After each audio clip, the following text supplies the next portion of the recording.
All Peace, right. everybody. This your brother, Mr. Holipsism, on the air today. And seems like a fall Monday. Summer might be over in New York. Oh, it's officially over. I went out. I had to wear my hoodie for the first time. I was depressed. Yeah, I had a hoodie on yesterday. I was like, damn. Like summer went out. It just quit on the job. It's you know what? It ain't not like the winters up here. And it quit, and that was quick. It was like, Yeah, really hot one day and then cold the next.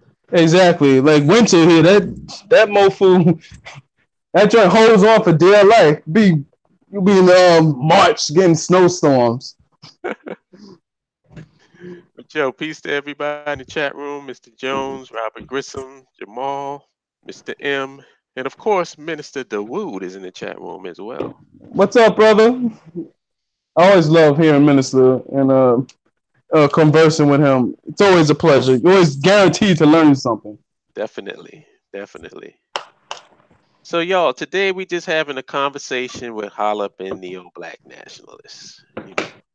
We touching on whatever we want to touch on. Exactly. I know last week was quite interesting for the BAIO. Sort of like the Empire Strikes Back, where the conscious community sends its what is it, fires its rounds at us, not having a clue who we are or what we are about. Yeah. It's like the Somebody's B. saying that there's echo. I don't hear any echo. Do you guys hear echo in the chat room?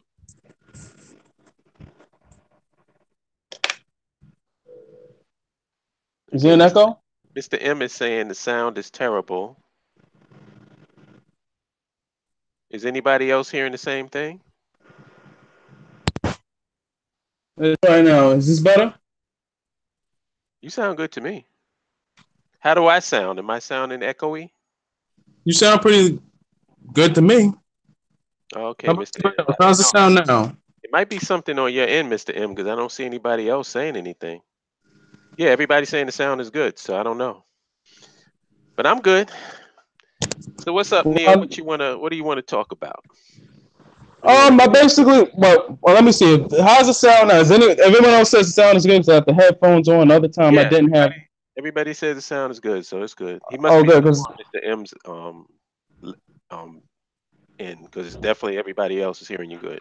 I would hate to have to maintain a yoga pose with my phone to make sure everybody can hear me over the next few hours.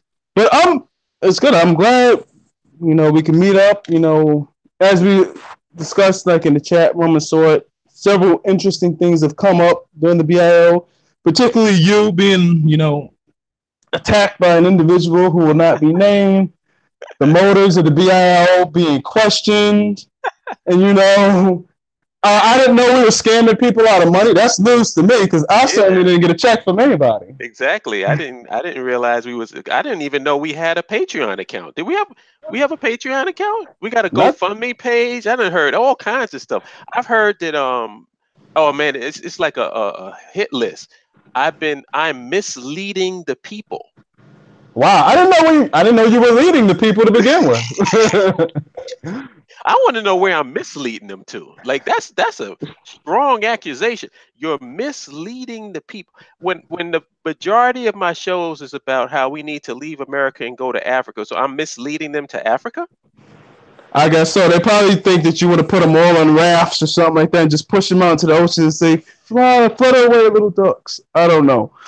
But this brought to this whole debacle has sort of, generated a lot of discussion within the BIO, and it brought us back to a place where we haven't been for a while in terms of, getting back to the gym and flexing our ideological muscles somewhat because we got so caught up in our vision, what we want to communicate, things of that sort. So I'm glad it happened because it forces us to, explain ourselves who we are to the people again, which is something we love to do. So that's why I wanted to do this particular call with you today, just to remind people of what the BAIO is, coming from a member of the BAIO who I've been here for almost 10 years. I remember when I first came in. Um, Wow, has it been? yeah, I think it's been 10 years since I've been. We did a reunion show a couple of weeks ago. But Wow. Yeah, I was in my early 20s when I came in, and I'm still here. Unlike, I could say people who are in the conscious community many who joined in their early 20s, and I was interested in the conscious community at one point, since, this seems to be a major talking point, a major point of discussion um, amongst members. I was first introduced to them as a college student, or I should say, I first became interested in them as a college student who was interested in the question, why is it that my people don't have what other people have? Why is it that my people aren't doing what other people are doing? And I looked into this problem and I saw the contemporary black culture as it was. And I said, okay, fine, that is what it is. What about the people who want to be self-sufficient? What about the people who want to build something for ourselves? What about the people who see this thing for what it is and understands the importance of independence? So naturally, I stumble upon Black nationalism. Fine. Next, I look up Black nationalists and Pan-Africanists, who they are, where they are, because I'm in New York City. That's one blessing, is that you can find all sorts of people here, from, let's say, Black nationalists to Black Republicans to people who think Star Trek is real. Anyways, so I look up the Black nationalists and the Pan-Africanists who are here. Okay, I meet these people. Mind you, I am a college student studying in the STEM field. So I'm thinking to myself, okay, if we're going to discuss building something for ourselves, STEM is going to play some kind of role in all this. I talked to these folks. Long story short, it was a very frustrating and, what's the expression? Frustrating and disappointing experience. And that's when, I'm looking on YouTube, I stumble across your channel, and you're talking about STEM and nation building. And I said, you know what? This is the home for me. This is the place where I can go as someone who believes in science, who appreciates science and engineering, and more importantly, sees it as useful in the building up of my people. So that's my short story of how I got here. So when this whole thing was going on for the past week, I said last week, I felt, the need to come in and say my piece on this and what the BAIO means to me personally, as opposed to what other people are saying about the BAIO, because this is sort of my ideological family. How it is New York, how we New Yorkers are. You attack my cousin, we fighting. So, so it's like I had to go Bed-Stuy back. I was like, you know what? I appreciate it, brother. I really do. Bell Thanos is with us in the house. Awesome. Snap of the gauntlet. That's People right. going to disappear. Now, I got to say this, because this is one of the talking points. Why should we even be listening to you? Because you haven't been to Africa. That's very interesting. The same reason why I would say Jews in the 1800s should have been listening to Theodore Herzl, even though he's never been to Palestine. That's my simplest answer. Same reason why Singaporeans should have been listening to Lee Kuan Yew, and he probably, never knew what it's like to run a first world economy. But yet here Singapore was, a third world crap hole swamp in the middle of Southeast Asia. What importance is there in the vision? Do visions even have power? That's what you're really asking people when you question why someone should listen to the BAIO. And the thing is, we don't expressly demand that anyone listens to us. We just put our stuff out there and see what happens. We cast a net and see what we reel in. So that's one thing. Second thing is, I think the structure of the BAIO really perplexes a lot of people, and that we do not demand much, if anything, from our members, except that they be passionate about what it is they're passionate about, and they believe in land infrastructure nationhood, and they understand the vision of the BAIO, which is to establish an independent Black African nation state on the continent of Africa, consisting of people of the diaspora. That is it. That's all we talk about. We don't go into anything deeper than that. Land infrastructure nationhood, consisting of black diasporic Africans on the African continent. All the minutiae as to what cultures will be there, what types of people will be there. I say we cross that bridge when we get to it moment. But first, let's get this thing talked about. Let's see how many people will sign on for this. And once this thing shoots off, or if it happens in our lifetime, maybe we are the Theodore Herzls of this generation of black Africans. Maybe we're not. Maybe we may see it in our lifetimes. But the thing is, right now, start talking about it, express the vision, and see who signs on, who likes what we have to say. That's it. We don't have an agenda other than that. We're not demanding that you change your lifestyle. We're not demanding that you change your diet. We're not demanding that you change the way you dress. We're not demanding that you quit your job. We're not demanding that you give up your love of comic books or, taking apart the vacuum cleaner or drawing. If you love beer and alcohol and believe in land reconstruction nationhood, good for you. We love beer and alcohol too. That's the thing. We don't try to control people. We pretty much put out our vision and say, hey, what is it you love to do and how can you help us achieve this vision based on what you love to do? Or what is it you want to learn to help this vision come to be? So I guess that's it. We lack that element of wanting to be dictatorial and cult-like. And that's what kind of perplexes people. And we'll get into that later on in the discussion. And there's another element that I want to build on too that makes us a little bit different from all these other groups, is that if you notice, and I want you to find another group that doesn't require your money as a sign of your seriousness. Because I was looking at other people's forums, I won't mention any names or whatever, but I see a lot of people, a lot of groups require a check to clear or some payment to be made before you can even become a member. Exactly. We don't judge your seriousness by the amount of money that you give us. We judge your seriousness by how involved you are in the nationhood process. So exactly.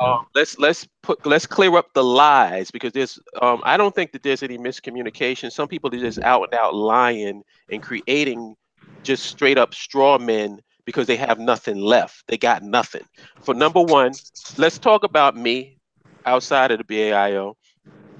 And I've mentioned this many times, and if anybody really listened to what I was saying and not just react off of my eyes, they would know this. My channel is totally demonetized. When anybody clicks on a video, do you see any ads come up? No, thank goodness, because I don't know how many times I'm sick and tired of being sold on car loans when I click on it. If I'm lying, go to my channel right now, click on Holipsism, go to any one of my videos, click on my video, and tell me if an ad pops up. So I don't make any money from my YouTube channel, so that's a fucking lie. It's a lie. So when you hear somebody talking about, I'm trying to get clicks and views, for what? What am I getting them for? I'm not getting nothing out of it. On that level, I get no money from YouTube because I said a long time ago, YouTube can go fuck itself. You're not going to control my content. You're not going to control what I say. I don't have to curb what I'm saying to fit advertisers. They don't have to take money away from me. You know what I'm saying? So no ads for me. I don't make money off my YouTube. Now, the BAIO has been accused of being in quote a GoFundMe group. Where's the GoFundMe page at? That's news to me. If we're a GoFundMe group, where's the GoFundMe page? I figured you would. I mean, what are we hiding it? That would be the weirdest GoFundMe operation I've ever seen. A secret GoFundMe page that you gotta work hard to find. Like I've never heard of anybody making it difficult for them to give them money. Right. I mean, I've never heard of that. No GoFundMe page. Is there a Patreon for the BAIO? Not to my knowledge. The only time I've contributed to BAIO operations, and that was with the administrators when we were first setting up the website, the Ning site, to pay for the fees, and we did it gladly. I mean, the people who were involved in that, we contributed to it. And it was nothing because that was something we wanted to see done. But I do have to say something. There are people who do make money on the BAIO. Ready? the people who make money off of the BAIO are black businesses, of which where we choose to host BAIO meetups. So we would meet up at a black restaurant, and we would just go nuts and order a lot of stuff, have fun, get to know each other, talk about nationhood building, talk about nationhood, talk about the things we enjoy. You know, the discussions go from everything from nationhood to Godzilla on down. Those are the only people who monetarily. You busted us. Exactly. We gave money to Mango Seed. Damn it. I know. Damn us for giving money to that black-owned business who makes like some of the best food ever. You know, damn us for supporting Joe Lee to get brick oven pizza themed off of West Indian recipes. Damn us. Yeah. Damn it. We actually did make Harlem Tavern get some money. Oh yes. You know, Linux Sapphire, you know, stuff makes money. But like to back what we were saying, I mean, but the irony of all this is the people who accuse us of soliciting money for people who have a big GoFundMe page of their own. That's what I find hilarious. I mean, themselves smiling. Give me money. I mean, come on. I mean, seriously. If that is the definition. Yeah, I can understand you having like if you have an ideological problem with somebody having a GoFundMe page, I would imagine that you don't ask money from anybody, right? Exactly. But to outright lie or just, I wouldn't say, because lies are strong, but to outright be misinformed, and that's another thing that really touches a nerve, because I was going through your past few shows, and I was listening to the one you did with Bell Fails. By the way, people thought I was nuts walking down the street because I'm just laughing to the whole thing, and people think I'm laughing to myself. And you touched on, and this has been a theme, and I think it's very important to reiterate this. You touched on how the conscious community puts stuff out there without doing any research, and how dangerous that is. I mean, in this instance, it's pretty funny, but in a long sense, these are people asking people to devote their time to them. Now, I say this, the most valuable resource we have is time.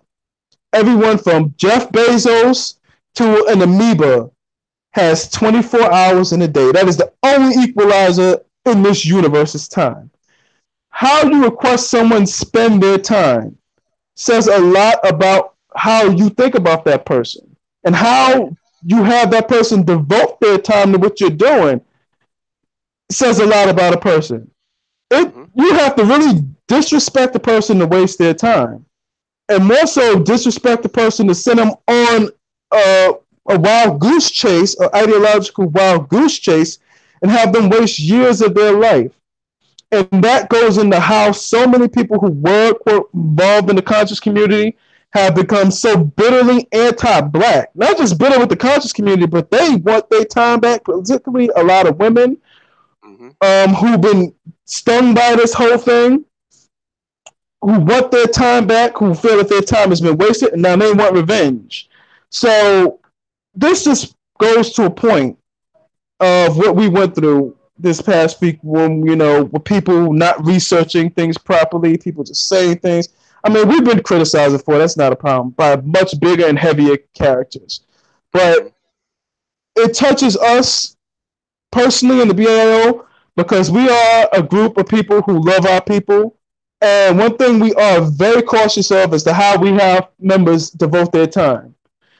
And one thing we don't require is that you spend hours, unless you want to, on a project that, you know, is sort of BAIO organized or BAIO organization related. I mean, if you want to study something that you're interested, like in the STEM fields or in finance, or better yourself in those areas because you feel that bettering yourself in those areas can help us with this vision, we all the more encourage you to spend your time doing that because it benefits you personally and it ultimately will benefit us. We have that philosophy with every single person within the BAIO.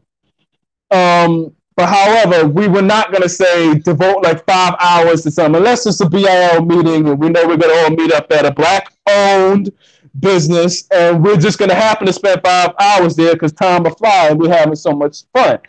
But other than that, we don't have people waste tons of time on one, feeling hopeless, two, feeling miserable, three, at the end, feeling angry, and four, it goes back to a cycle. Once you get out of this experience feeling angry, you feel used, and five, well, you feel stupid because you have been used. We don't put people through that process. Right. And I want to know also, this is like the thing that really struck me was the whole misleading the people thing.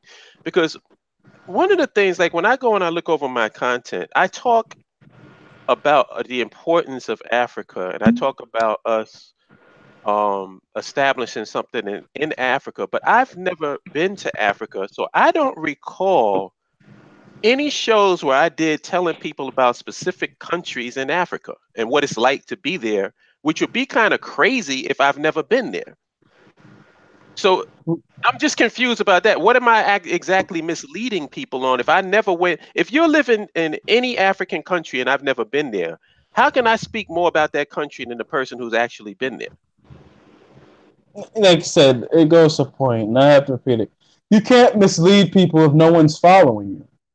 You can't mislead people if you're not seeking followers. Right. I mean, we don't, like, people don't understand this. It's like, because, okay, people are hearing your message and they're excited about what you have to say. You're automatically deemed a, quote, leader. And that's what a lot of people get wrong. And especially with our people. We're so quick to see someone who just stands up and says something as a leader. Why? Because we're so used to having people standing up and saying stuff, calling themselves leaders. So naturally, you're going to conflate the two.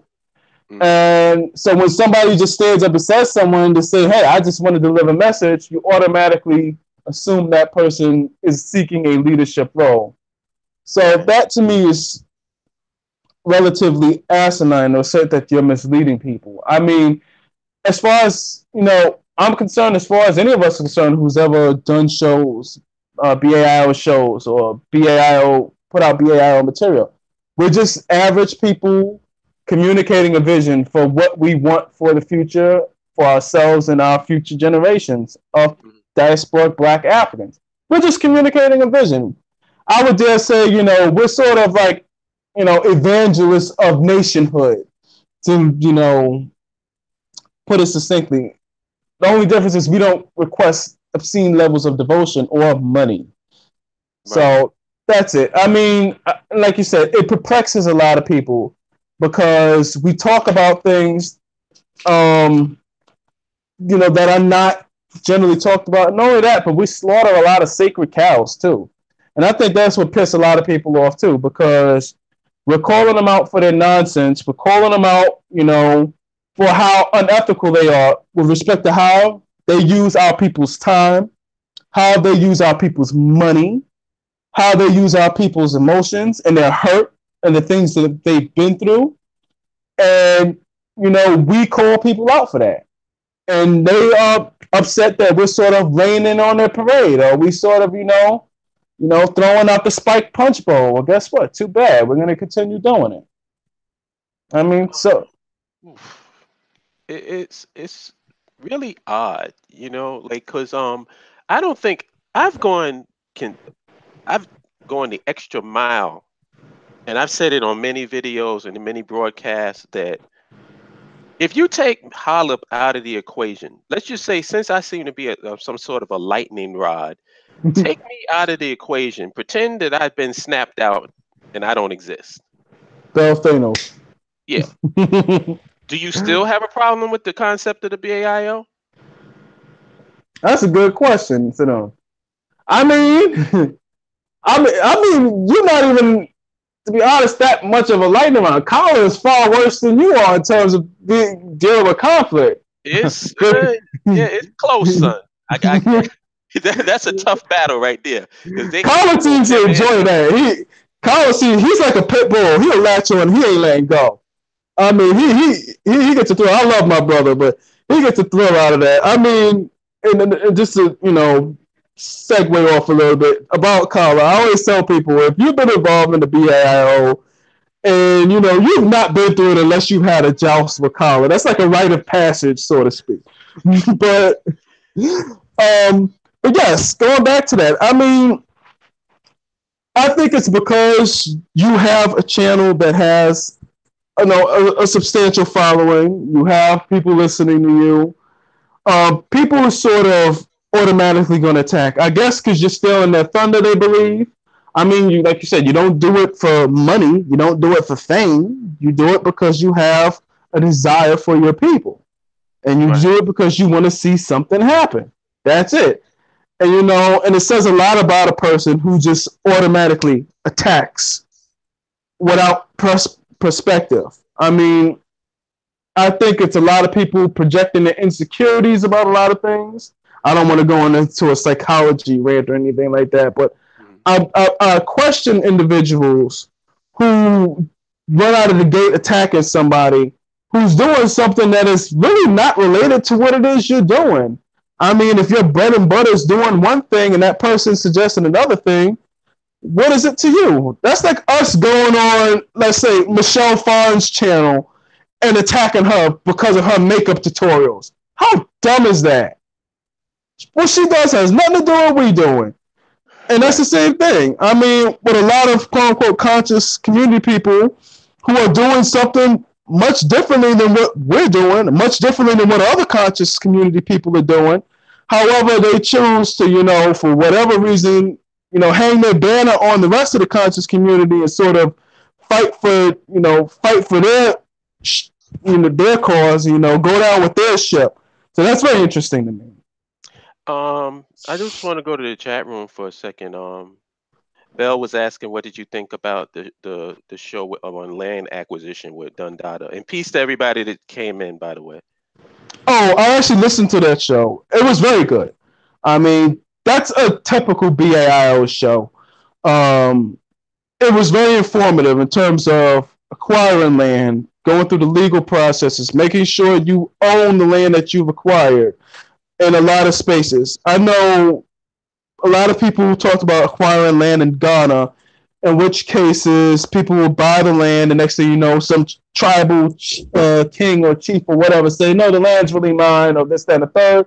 So going through the legal processes. I'm personally partial to Western Africa with Rwanda. I know Rwanda has a great governance process for buying land instead of a business. Rwanda makes it very quick. Rwanda makes it very quick for you to acquire business, especially if it's a business that's going to help their economy. And, if you're involved in technology, education, agriculture, they're more than happy to bring you over. But back to what I was saying, the land acquisition broadcast, it was extraordinarily informative. I loved it. And it was quintessential BAIO stuff.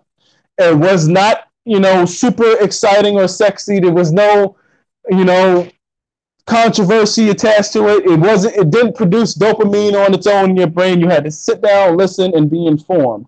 And that's really the stuff that we really do. But I appreciate that. Also, what I love about the interview you did with Brother Dundada was that he discussed the importance of preparing the land, getting the type of land you want based on what kind of project you want to build. So, for example, if you want to build a skyscraper, let's use an example, and the land you have is sort of marshland, and I'm referencing this because we're looking at Singapore, what kind of processes will you have to go through to make sure you have a stable foundation for that skyscraper in that environment? So these are the discussions we had during that broadcast, and I thought it was absolutely excellent. Right. Let me go through some more here. Avery says, how important is it to have the conscious community's respect? Because a lot of time is dedicated to that. It's not important at all because they don't do anything. At least that's my opinion. I mean, and I have to be very sort of careful. One thing we have to do is establish what is the conscious community. I look at the different levels of the conscious community just like with any other community. There are individuals in the conscious community who are just now joining it, who seek to find Pan-African and Black nationalist solutions. the vast majority of the people who come into the conscious community, young people who come to the conscious community, particularly if they're in college, is because they're seeking Black nationalism and they want to be a part of something that's related to building a Black infrastructure somewhere. And those are the people we are trying to reach in the BAIO in the conscious community. So those people in the conscious community, those people are listed, it's important that we get their respect and we get their attention because they're the ones who have the enthusiasm and they're the ones with, I say the fresh young minds, waiting to, learn about this stuff before, like I said, the enthusiasm runs out after they've been used by the conscious community. I would say conscious community veterans, like the people who've been doing this 10, 20 years and, haven't, sort of done anything to sort of change the dynamic in any way, I don't care for their respect. If you're a conscious community veteran, I don't really care for your respect. However, if you're a babe in sort of Black nationalism, I wouldn't even call, and you happen to find yourself going within the conscious community for answers, then I want to talk to you and I want to get your respect and I want to get your attention. So I hope I answered that correctly in that one. There's certain people in the conscious community, i.e. the people who are new to it and who really could benefit from what the BAIO has to offer. As for the veterans and the people who want to fall on the sword for them, I don't care if they like us or not. My opinion of the conscious community, and I know I'm gonna probably be a little bit more harsher than you. There is no conscious community. The conscious community is a vague abstraction. Yes. It doesn't exist. It's a concept. It's a vagary because no one can tell me where it is. No one can tell me who exactly is a member of the conscious community because how could they since it doesn't exist? And therefore, you have people within this vague abstraction who present themselves as leaders of a vague abstraction, makes it even more confusing. Yes. It doesn't exist. And what the whole reason what we're doing at the BAIO and African Centered Progressives and Nationalists and Free Thinkers, we're trying to create a tangible and concrete we, a tangible and concrete us, a tangible and concrete our. Now, y'all got to forgive me if I'm a little bit impatient, but I've been saying this in just about every video that I've ever done. So it's very annoying is I'm putting it mildly when I have to keep saying it. And you know what? I want to address something. Like somebody has said something. I think it was Avery who asked that question. Why do we keep you spending time on this? First of all, let's just clarify something. I don't want the respect of the conscious community. I don't care about it. And I'm not trying to get it. The reason why we're having these continuous conversations is because, all right, I'll give you an example. If let's say somebody attacks Neo and they're getting there, they're using all types of off-color language to describe Neo. They're misrepresenting everything that Neo stands for. But Neo has a family. Neo has a crew. And all of the family and all of the crew don't respond to the person that's attacking Neo. They just sit back and watch. What is Neo going to think about us? What is he going to think? He's going to think, well, wait, nobody seems to be attacking this person, so maybe this person, they think this person has a point about me. And this is the reason why we have to keep addressing this, because of dynamics like that. You know, I know who my hardcore core people are. I mean, and I don't have no problem with them because they always jump up and attack me and defend me and have my back and defend the back of the BAIO. But there's a lot of people that just sit back, lay back in the cut, get their popcorn out and want to see a fight. So we have to clarify. If people are putting out misinformation about us, then we have to clarify that misinformation because I don't see anybody going, oh, that's not true. Like somebody just in this chat room just recently, what was it? What was the comment? Hold on, let me scroll back up. Oh, Robert Grissom says the attacker takes people to Africa. That's a good thing. So now we got people saying all types of crazy, greasy stuff about us, But that's a good, he takes people to Africa. So, wow, he must be a great guy. Now, do you understand why we keep addressing this stuff? So I just wanted to clarify that. I mean, yeah, exactly. It goes back to what is the BAIO? What is our, what do we exist for? What is our vision? And to address that, that whole thing when the individual takes people to Africa, that's nothing, not to diminish the individual's work or whatever, but there are a lot of people who take people to Africa. There are a lot of people who visit it. You got white people who will take you to Africa. You got Chinese people who will take you to Africa. Going to Africa is not sort of, was it a litmus test of nationhood, so to speak? Going to Africa just says you went to Africa. My mother has been to Africa about, goodness, like 3 times, and she's not even an African nationalist. I'm the only one in the house, and she's been more than I have.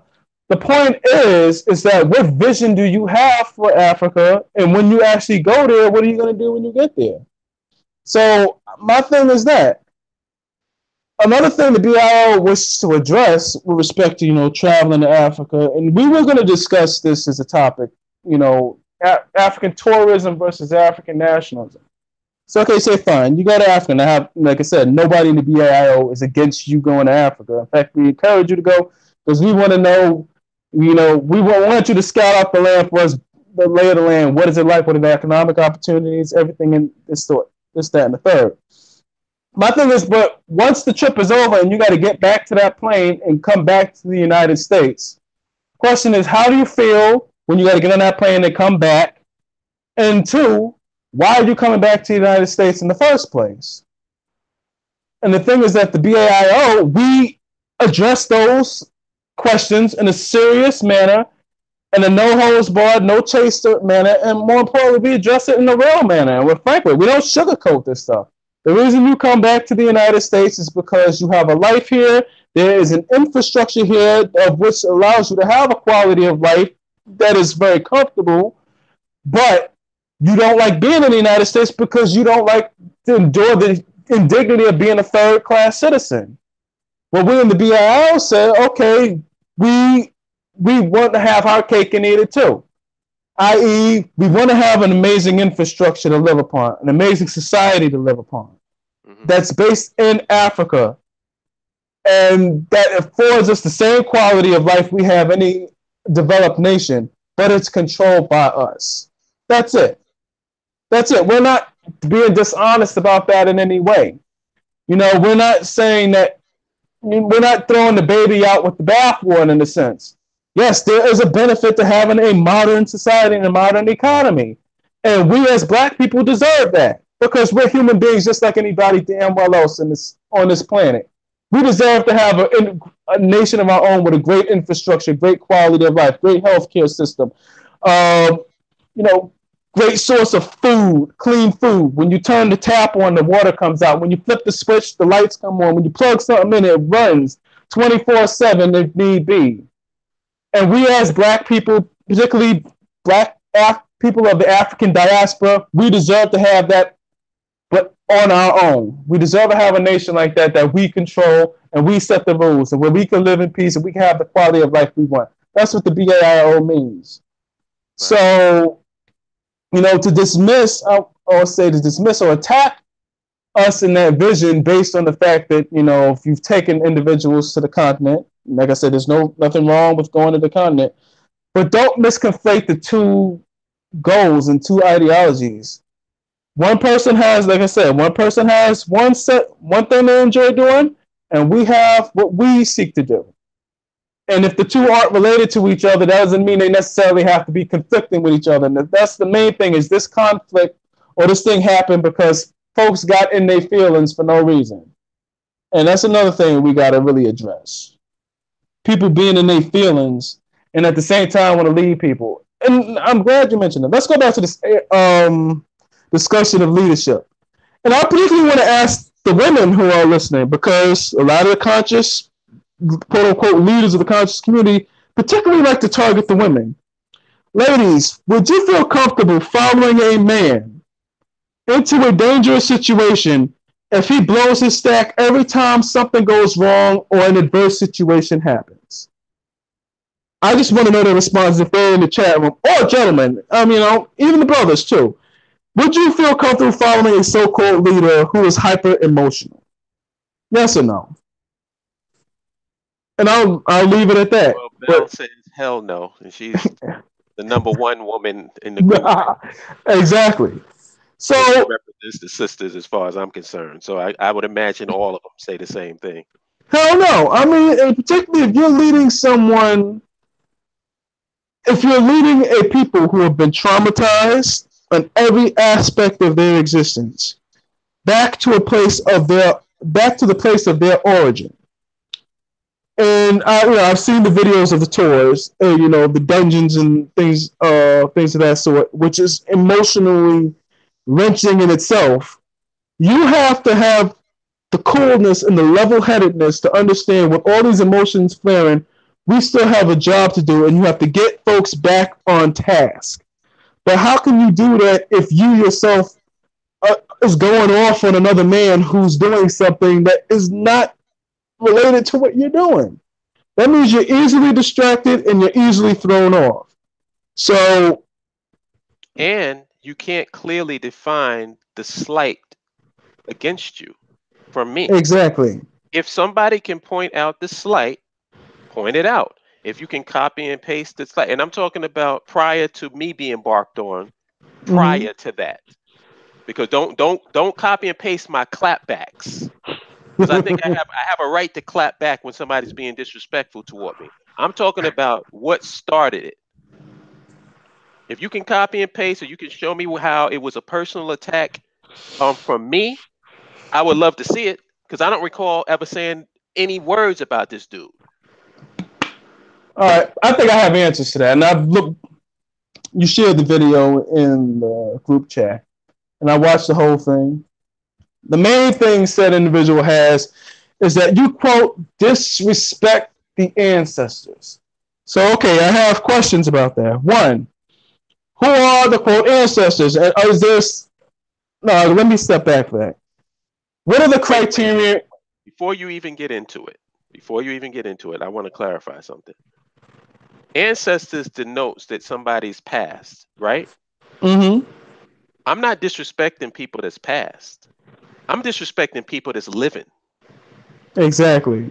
If you want to call it disrespect, yeah, I'm showing absolutely no who call themselves members of some vague abstraction that exists right here, right now. So don't throw up old people from the past, ancestors that died, whether it was in the past or recently. I'm talking about people right here, right now. What are we doing in terms of gaining some social, economic, and political power for our people as a collective now? Mm-hmm. That's where I'm coming from. So go ahead. Yes. Yeah, I feel you on that one. But looking at said video, and and there's something called a straw man, wherein you have the object of deflection. My question is this, and I'm gonna just this thing on its own turf, because I like to make sure you understand that I'm right even in your space. Let's give them the benefit of doubt. One, who do you define as an ancestor? If it's someone who's just died, then yes.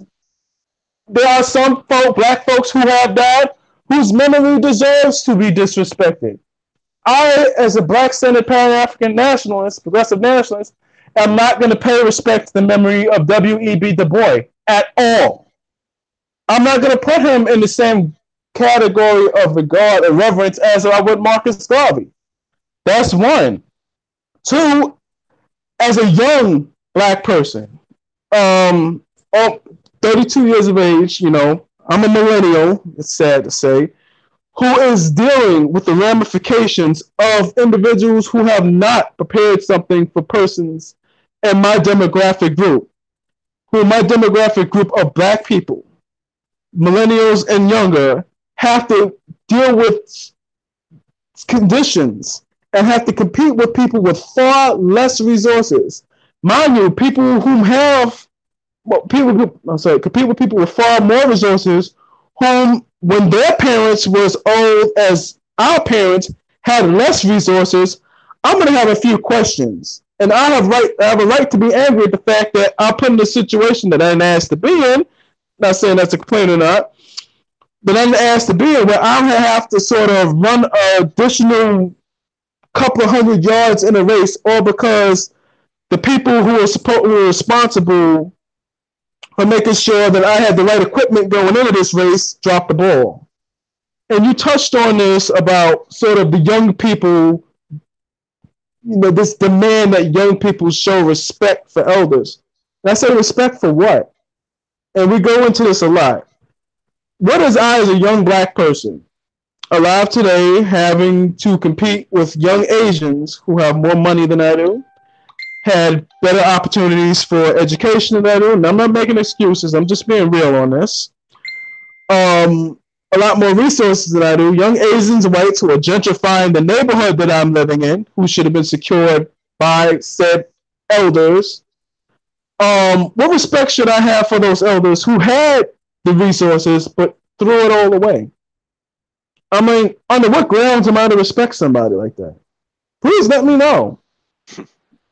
I mean, they will say, they didn't have to bring you here. Well, I didn't ask to be here, so boom, that's my rebuttal. And I'm not trying to be like sort of a conscious community doom and gloomer with young black millennials, but I want to frame for my younger brothers and sisters the proper context of the situation that they're in, why they are in the situation they're in, acknowledging the situation that they're in, and moving forward with what we got now. And that pulls me to another thing about the BAIO. We don't shit on people for what they got in their hands. Like, another thing many conscious community people do is they shit on people who have a job, or shit on people who have to go to work a 9 to 5 to make ends meet. They're saying, oh, you're working for the man, oh, you're not building economic empowerment, this, that, and the third. Well, my thing is this: if you got all this time on your hands to build businesses, particularly businesses that cater to black people and serve the needs of black people, do you think it's a good idea to shit on the people who are going to be your potential customers? Like, people know who has contempt for them. People know who have contempt for them or not. And that's another thing that pisses me off. There's utter contempt for black people who don't think the way they do, or who don't, who don't subscribe to the same ideologies that they do. And that's something that needs to be talked about as well. Mm-hmm. Yeah, I agree. Mm-hmm. What else can we talk about? Oh, Ifosa, what's up? Peace. I sent you a message on the Ning site, so check it out when you get a chance. Give me a response. Yes. What I would love to talk about, though, is the upcoming, because I know we discussed having a STEM reunion show, and I remember the first time we did that, it was you, me, Minister, and Mikhail. Right. And that show was fire.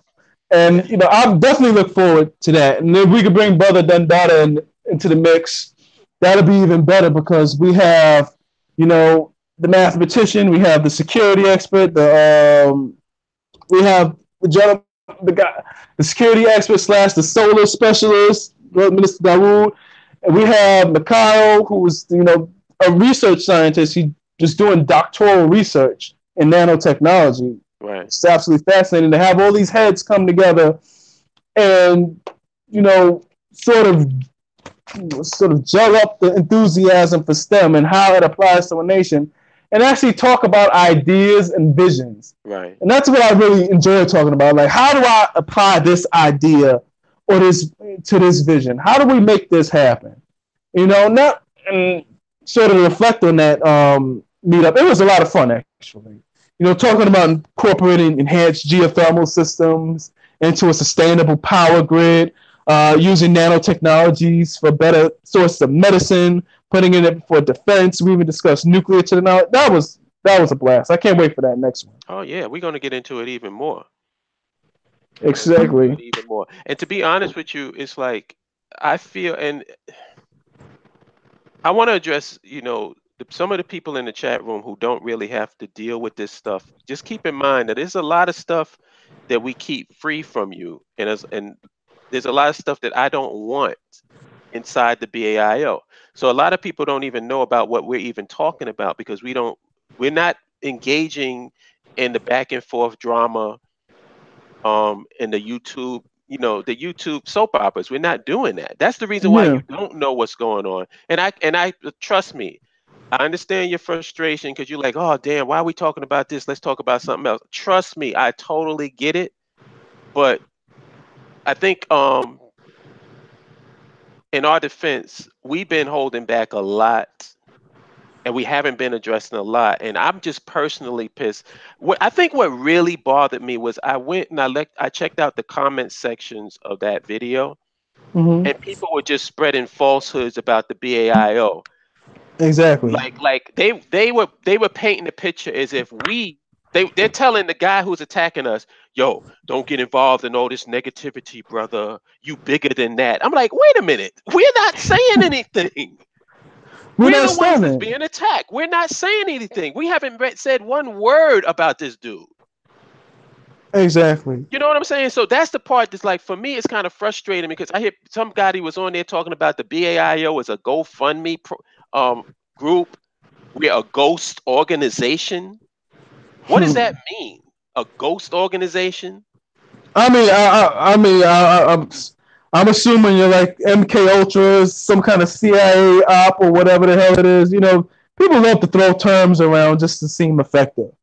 I mean, and things of that sort. But I'll say this: the members of the BAIO know who we are.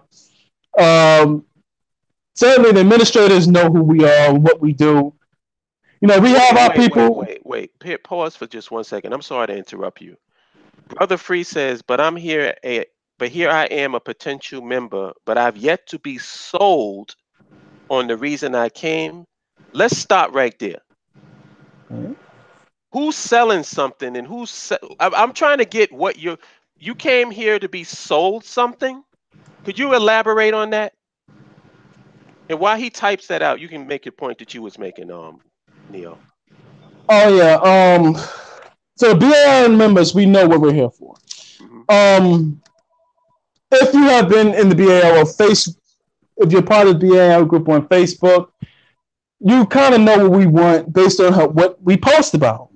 We post a lot about STEM, the application of STEM in the building of a nation. We talk about land acquisition as we did with this, the show with Dundada.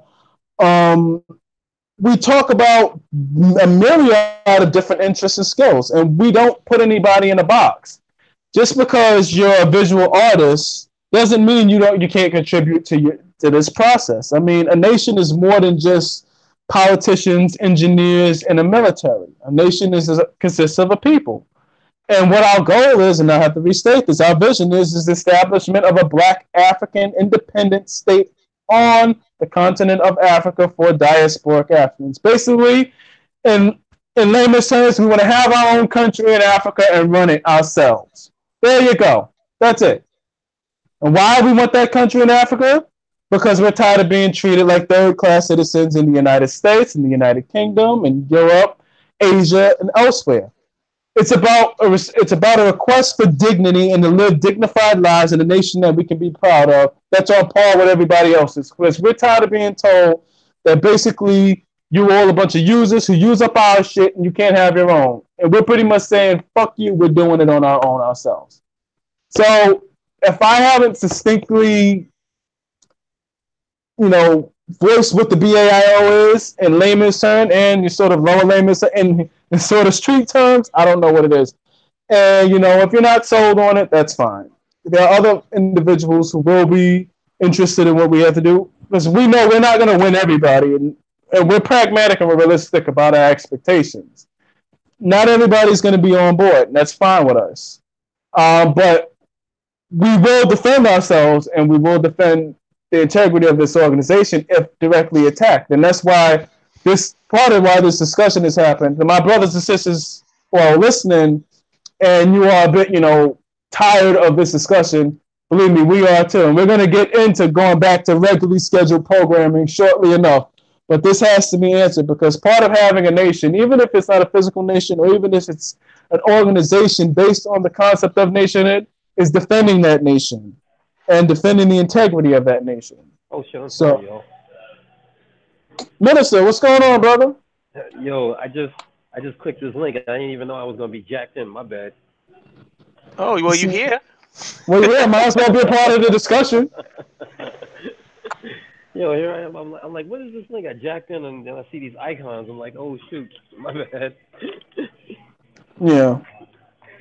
Well, I didn't want to interrupt you, bro. Continue what you were saying. I guess I'll add on in a second.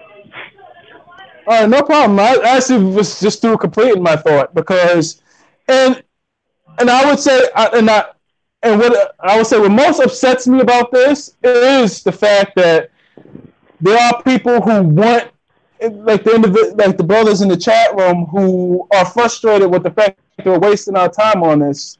Oh, I got to talk about that. Yeah, because yes, brother, I tell you, the brother who is frustrated, we really would be rather talking about something else. Like, when we do shows on STEM and nation building, how to have, if we had a group of scientists get together with a group of young black folks of today, say, okay, design an infrastructure, this, that, and third, and we bounce those ideas of each other, I'm lit up. I'm walking and pacing back and forth in my room. I'm so excited. Now I'm sitting in my chair now, just, droning on about, the process of doing this. But this is the dirty work. This is, all a part of, defending the integrity of your organization, because no one with any right in their right mind is going to let someone lie about them and get away with it and not, clarify what it is, who you are. Yes. I mean, nothing gives you the right to attack somebody or a group's character. And we have a right to defend our character. And we're going to defend our character because we owe it to you to defend our character. Because the fact that we stand strong on our principle that we are open, transparent organization that doesn't use its people, doesn't abuse its members, is something that we take great pride in. And we're not going to let somebody crap on that. Yeah, and somebody could be believing that. That's the thing is, like, y'all don't understand, brothers and sisters. Y'all think that we just, like, you know what? What I think it's because you are so used to the 125th Street conscious community that you think that when we address stuff that we doing the same shit that they doing. And what you got to understand is that we have people who, number one, work in this dude's organization, and number two, we got people who might be believing that. So the only thing that we want to do is say, listen, this is what we're about. This is who we are. We don't have this. We don't have that. Because there's some of you who already know this, but there's some people who don't know this. And we use it as a tool to teach. Let me tell a little bit of the story, and then I'm going to get off here. Back in the day, see, people know me as Brother Minister Dawood, which I'm a minister of Muhammad's Temple number 13. And that is not connected to the Nation of Islam that all of y'all know. How that happened is that members from that Nation of Islam attacked members from the temple that I was a part of, and there was blood. There was literally crowbars, knives, everything. So after the whole thing happened, what went down is that, people got arrested, and we ended up building building our organization, and we called it the Nation of Islam of Canada. And that's a long story. But basically what I'm saying is this. There were people who weren't a part of that was, trying to build on the other side. And everybody was telling us, oh, y'all should work with them, y'all all black people. Let me ask you something. How the fuck do you work with people who attack you with crowbars and knives? How do you do that? How do you do something like that? How do you attack people who assassinated your character, assassinated your family, and assassinated everything you was trying to do? And so... Oh, God. And so when people was telling me, yo, Dawood, y'all foul, y'all don't want to work with them, I was like, fuck y'all. Do you know that these niggas was telling me that if I wanted to see my wife and daughter live, I better tell them where my minister was? And y'all want me to work with them? So when you come around the BAIO and you talking this whole, oh, why don't y'all just ignore that? Yo, let me ask you something. When somebody spends videos and joins your organization trying to attack you on your job, job. Are you gonna ignore them? Are you just gonna go back and do what you're gonna do, or are you gonna defend yourself and fight back? And let's talk about how you feel when a nigga does some shit like this to you. How do you feel when somebody does something like that to you? See, it's easy for you to sit on the sideline and say it's an organization, but they attacked Holip himself. They attacked himself. And for somebody to say, well, Holip is trying to mislead the people and steal their money, and he's trying to do this, that, nigga, you think you're gonna be able to take that? I don't think so. So let's not be self-righteous. Let me. I was debating whether I should do this, but I think I should because I think full disclosure is needed, and maybe that's what the problem is. That people don't know exactly what's going on, and I can do it without even mentioning any names because anybody that knows who attacked me knows who I'm talking about. But I'll tell you exactly what happened. And this always happens to me. And if this is a problem for anybody who feels like, oh, well, I'm not going to hear about this and that, you can step because I really don't give a fuck what you feel right now. I'm going to express what I'm feeling. This is my forum. This is not the BAIO forum. This says Holipsism. This is my live broadcast. So if you don't like what I'm talking about, get the fuck out. With that being said, I got up one morning when this whole thing happened. I go to my YouTube channel on my phone because I'm checking, like usually when I get up, I check to see if I got any text messages or anything like that. So I go on my phone and then I got this dude on my videos calling me a bitch. I'm a fake, all of this crazy, greasy stuff that usually if you was in front of another man saying this stuff, it wouldn't even be no talking. It'd just be a fight. Punch him in his face. I'm just keeping it real. Like guys don't do that. When guys have a real problem with each other, especially on a disrespectful level like that, there ain't really no talking that goes back and forth. Unless you're dealing with two punk niggas. Word. But if you're dealing with men, you say certain things, it's gonna be a fight. So the first thing that I do and this is me and my personality. I knew who this person was, and I knew I had somebody in our circle that was friends with this person. Yep. That's how I met him in the first place. So I'm a direct person. I called the person that I know, and I was going to speak to them and say, what's up with your man? Luckily, when I called, bye, Brother Freak. I'm so fucking... Anyway.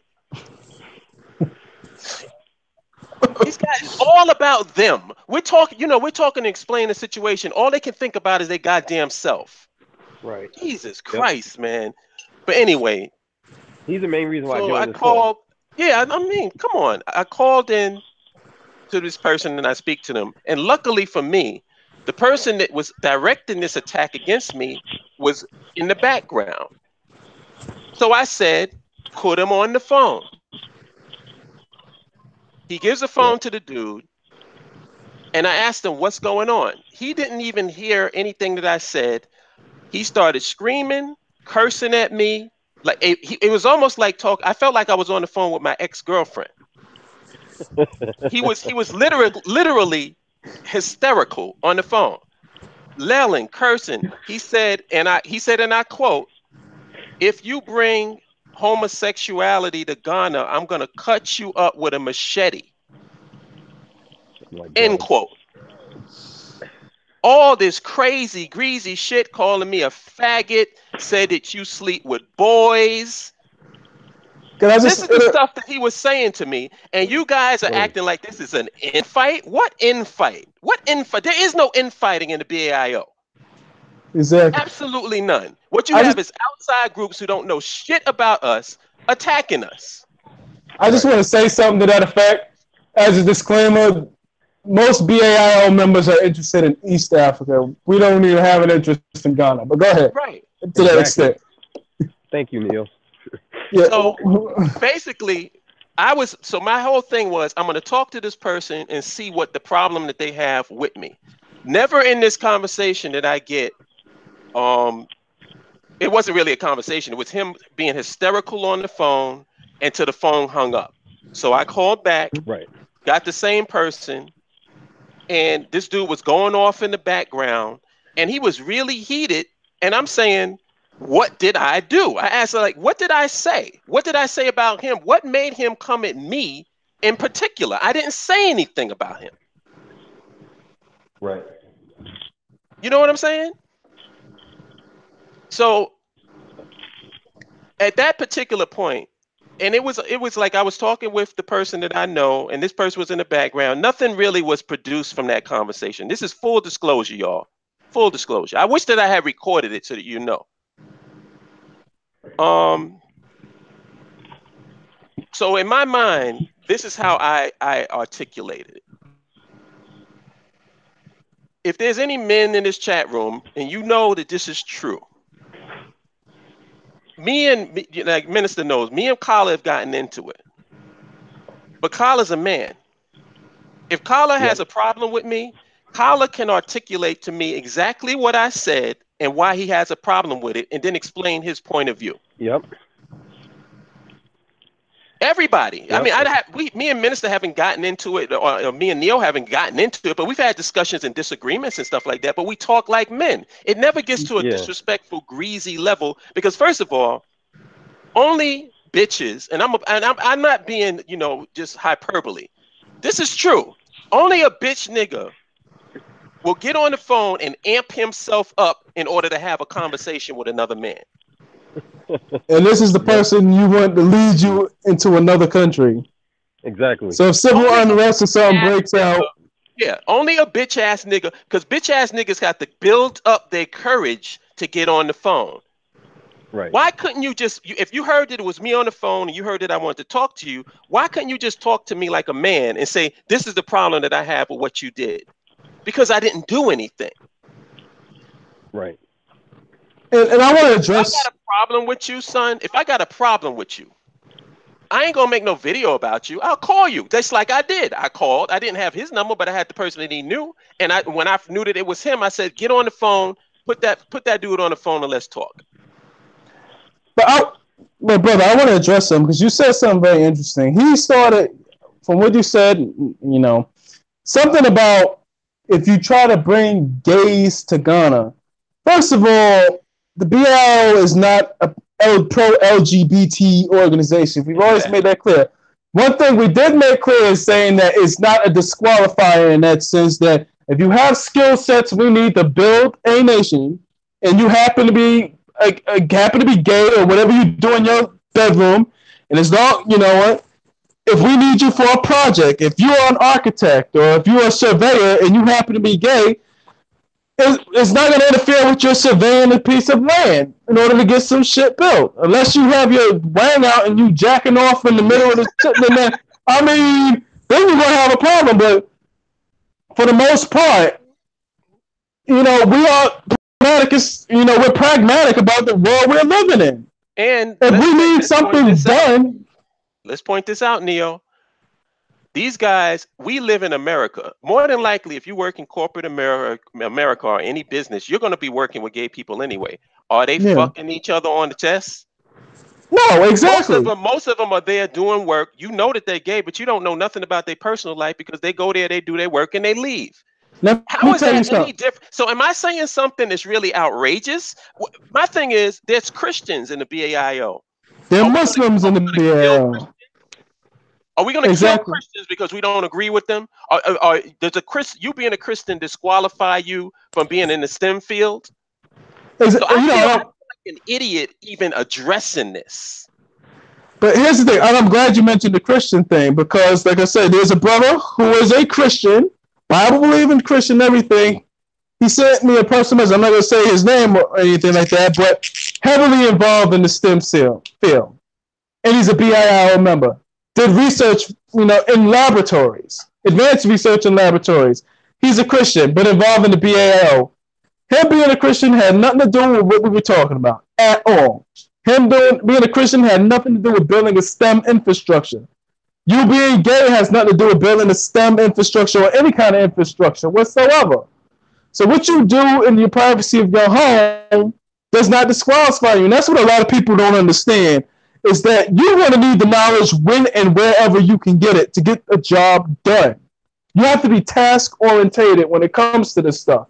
And to say, you know, if you bring these type of people to this nation, I'm going to cut you up with whatever it is. Yeah, let me get back to that. I want to get back to that because I want to address this because this has to be addressed. People are saying there's infighting. Why can't we all get along? This motherfucker said that he was going to chop me up with a machete.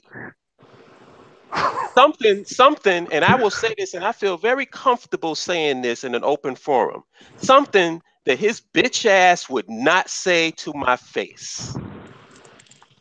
I promise you, it would not be said to my face. And you expect me to not say nothing? You expect me to just sit back and watch him try to destroy the BAIO, which he said.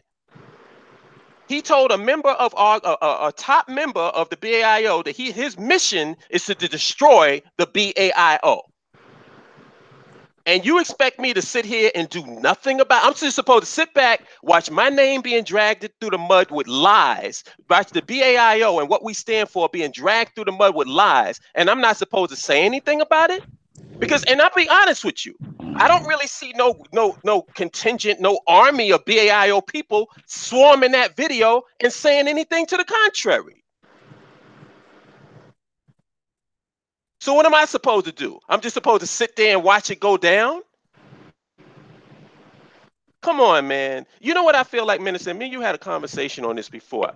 I have a sister, and my sister's been on drugs most of her life, right? Love my sister. Me and her get into it.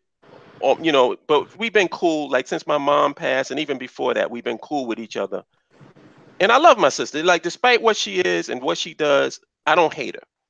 But one of the things that used to bother me the most when it came to my family and dealing with my sister is, since I was the so-called responsible one, and I'm quite sure there's some people in this chat room that can relate to what I'm about to say right now. When you're the responsible child, everybody expects you to walk the higher ground. Everybody expects you to be the bigger person. But what you don't understand, and I'm coming from the perspective of the person who walks that higher ground, the person who's the voice of reason, the person that everybody expects to be, who doesn't expect you to react in a negative way. What it makes you feel like is that the person who's attacking you has freedom. They can go completely off, go completely crazy, and nobody talks about them. The only thing they got in their mind and the only thing they got conversation for is how you respond to them talking about you. So here it is, you're getting attacked, and I'm speaking in the context of my sister. I'm the one that's getting all this crazy shit. She's come after me with knives, all this other stuff, but I'm supposed to be the one who stays cool because everybody's concerned about staying cool, but she can be Brock Lesnar. Do you not understand how irritating that shit gets? That's all I have to say about this situation. But I gave you all the full context. That's how it started with me. That's all I know. I don't know where it came from. All I know is I woke up one day, there was a message cursing me out. And I can't forget this. This person was at our first BAIO meet and greet in Atlanta. Was he a BAIO member when he was there? No. So why was he there? Why, after the meeting happened, I actually had a pleasant conversation with this person on the phone. Oh, brother, I love what you're doing. Good talking to you. When they got off the phone, I said, it was nice meeting you. Nice meeting you too. Then the next thing I know, I'm a bitch ass nigga. So there it is. That's the full context. You know about as much of this situation now as I do. And trust me, there's never going to be a sit down. There's never going to be a conversation because this person is a bitch. They don't have the courage to sit down and articulate what their problem is because they don't really have a problem with me. They always thought that the BAIO as a concept was a competition to them. And it's not. As a matter of fact, there's BAIO members that's actually going to Ghana with this person Have I gone and said, if you're BAIO, you cannot go to Ghana? But I don't care. It's your money, shit. Nobody Do what cares. you want with it. We're not trying to control our members and tell them who they can be. And if anybody in this chat rooms is friends with that dude, fine. I don't care. But my thing is, why are you talking shit about me that's not true? Why are you talking shit about our organization that's not true? Why are you constantly attacking us? We're not attacking you. Why don't you leave it a fuck alone? So that's all I'm going to say about it. You know the full context now. That's all I have to say. We can move on to other things if y'all want. Or if you want to speak on it some more, you can. Yeah. I mean, you said pretty much everything that needed to be said. I mean, that's it. I mean, but yeah, I would like to move on. I'm just go to, like I said, resume, regularly scheduled programming, so to speak. Is Minister but yeah, still with us, or did he break? Did he fall off? I think he fell off. I think he left. Yeah, but I mean, yeah, I'm glad we got that out of the way. But and then I always like to bring the point of anything we do. I always like to bring up the point of nationhood. Rather be in your personal life, small group, or a large macro group like a race of people in a nation. Even with the BAIO, what you just did right now, a nation has to defend itself. If you are preaching nationhood and you don't defend yourself from outside attacks, what confidence are the members of that nation going to have in its leadership and in its governance? I mean, this is all a part of nationhood. I mean, we make an opportunity to practice nationhood on every chance that we get, and that includes defending our name, defending our reputation, defending our integrity, in any way we have to, and defending our members any way we deem necessary to, or when we have to. So that's that in itself. But like I said, with respect to regularly scheduled programming, I would like to get back on what we do best with the BAIO discussions that you and I have, and that's just talk about some of the things that we really do want to see happen with respect to the group meetups. I'm really excited about that, particularly the one in Atlanta, the one in New York, which I missed because I was working, by the way. The one in various other cities and states. I particularly want to get involved and get in touch with a lot of brothers and sisters in the state of Texas, because recently I had one of my cousins from Texas and his wife come up to visit, and he was talking about all the different things and opportunities available, particularly to Black people in Texas, how easy it is to sort of get into various trades, like it would be plumbing, electrical, things of that sort. You can even work in the oil business, learn how to do pipe fitting or whatever, get certs and licenses and things of that sort. That's why I wanted to touch base on with our Texas people, because I want to get into an in-depth discussion of what the prospects are for Black Americans in Texas with respect to getting these skill sets so that we can transfer them to the continent when we get to the process of land acquisition and things of that sort. Speaking of which, have you been to the Texas chapter in there yet? I have not been to it. I got to reset my passport. For some darn reason, they told me when logging on to the Ning site that they didn't recognize my passport. I guess that's happening all across the internet, because I had the same problem with Amazon as well. But I'm going to go into the Texas chapter right when we get off on this call. I'm going to reach out to those brothers. And if any of them, brothers and sisters, if any of them are listening now, I would love for them to just stick your hand up in the chat room and stuff like that, so we could talk to y'all. But if not, that's cool with me. But yeah, I got to reset my stuff for the Ning site so I can get in and really reach out to them. But yeah, I wanted to talk to them in particular because, like, in America, I would say Texas has a lot going on for Black people. Not saying it, as a disclaimer, yes, we do know it is Texas, but in terms of being able to stack your money and acquire skill sets, I think that's an important group of people and a group place to utilize with respect to getting these skill sets necessary so we can make that leap and that jump into the continent, particularly East Africa. Ghana is not on the list of many BAIO members to visit, so you don't got to worry about us being chopped up with machetes or anything like that. But yeah, I do want to reach out to those brothers. Right. You know what I wanted to talk about actually? Yeah. I know you probably know more about this than me. Mm-hmm. Oh, and I want to say peace to Shauna T. Thank you, and Rock City, New York, and everybody else in the chat room for your support.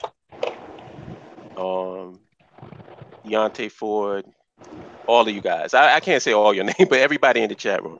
I want to ask you some questions about Rwanda.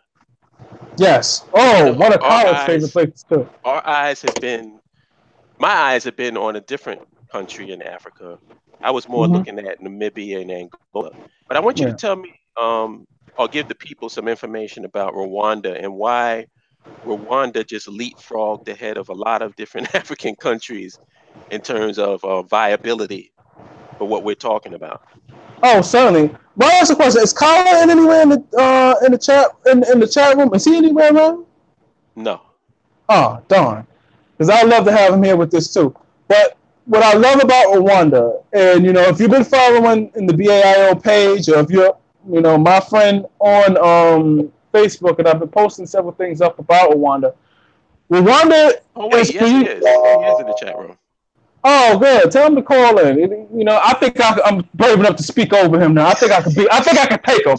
But brother, if you could call in, we could talk about this together. But what I love particularly about Rwanda is that Rwanda has pretty much the goal of President Kagame, Paul Kagame of Rwanda, is to set Rwanda up as the Singapore/Switzerland of Africa. He wants to make it a technological and financial power hub for the continent, and they have done amazing work. And it's so funny because when I talk about Rwanda, now I'm gonna start walking around because now I'm excited about something. When I start talking about the desire to visit Rwanda and actually expatriate to Rwanda, if we don't give our nation, it's because of the opportunities in Rwanda, how well that country has come along under President Kagame's leadership. Everyone knows, particularly about the genocide of Rwanda in 1994, how that came out and what happened to the country, and this, that, and the third.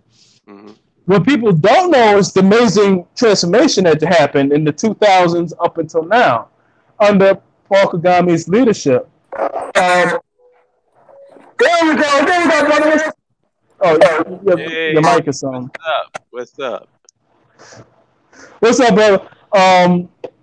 Under the leapfrogs that they made under President Kagame's leadership, I mean, in terms of building themselves in the area of technology, Rwanda, unlike many African nations, is not a very resource-rich nation. It's a small country in the middle of Africa.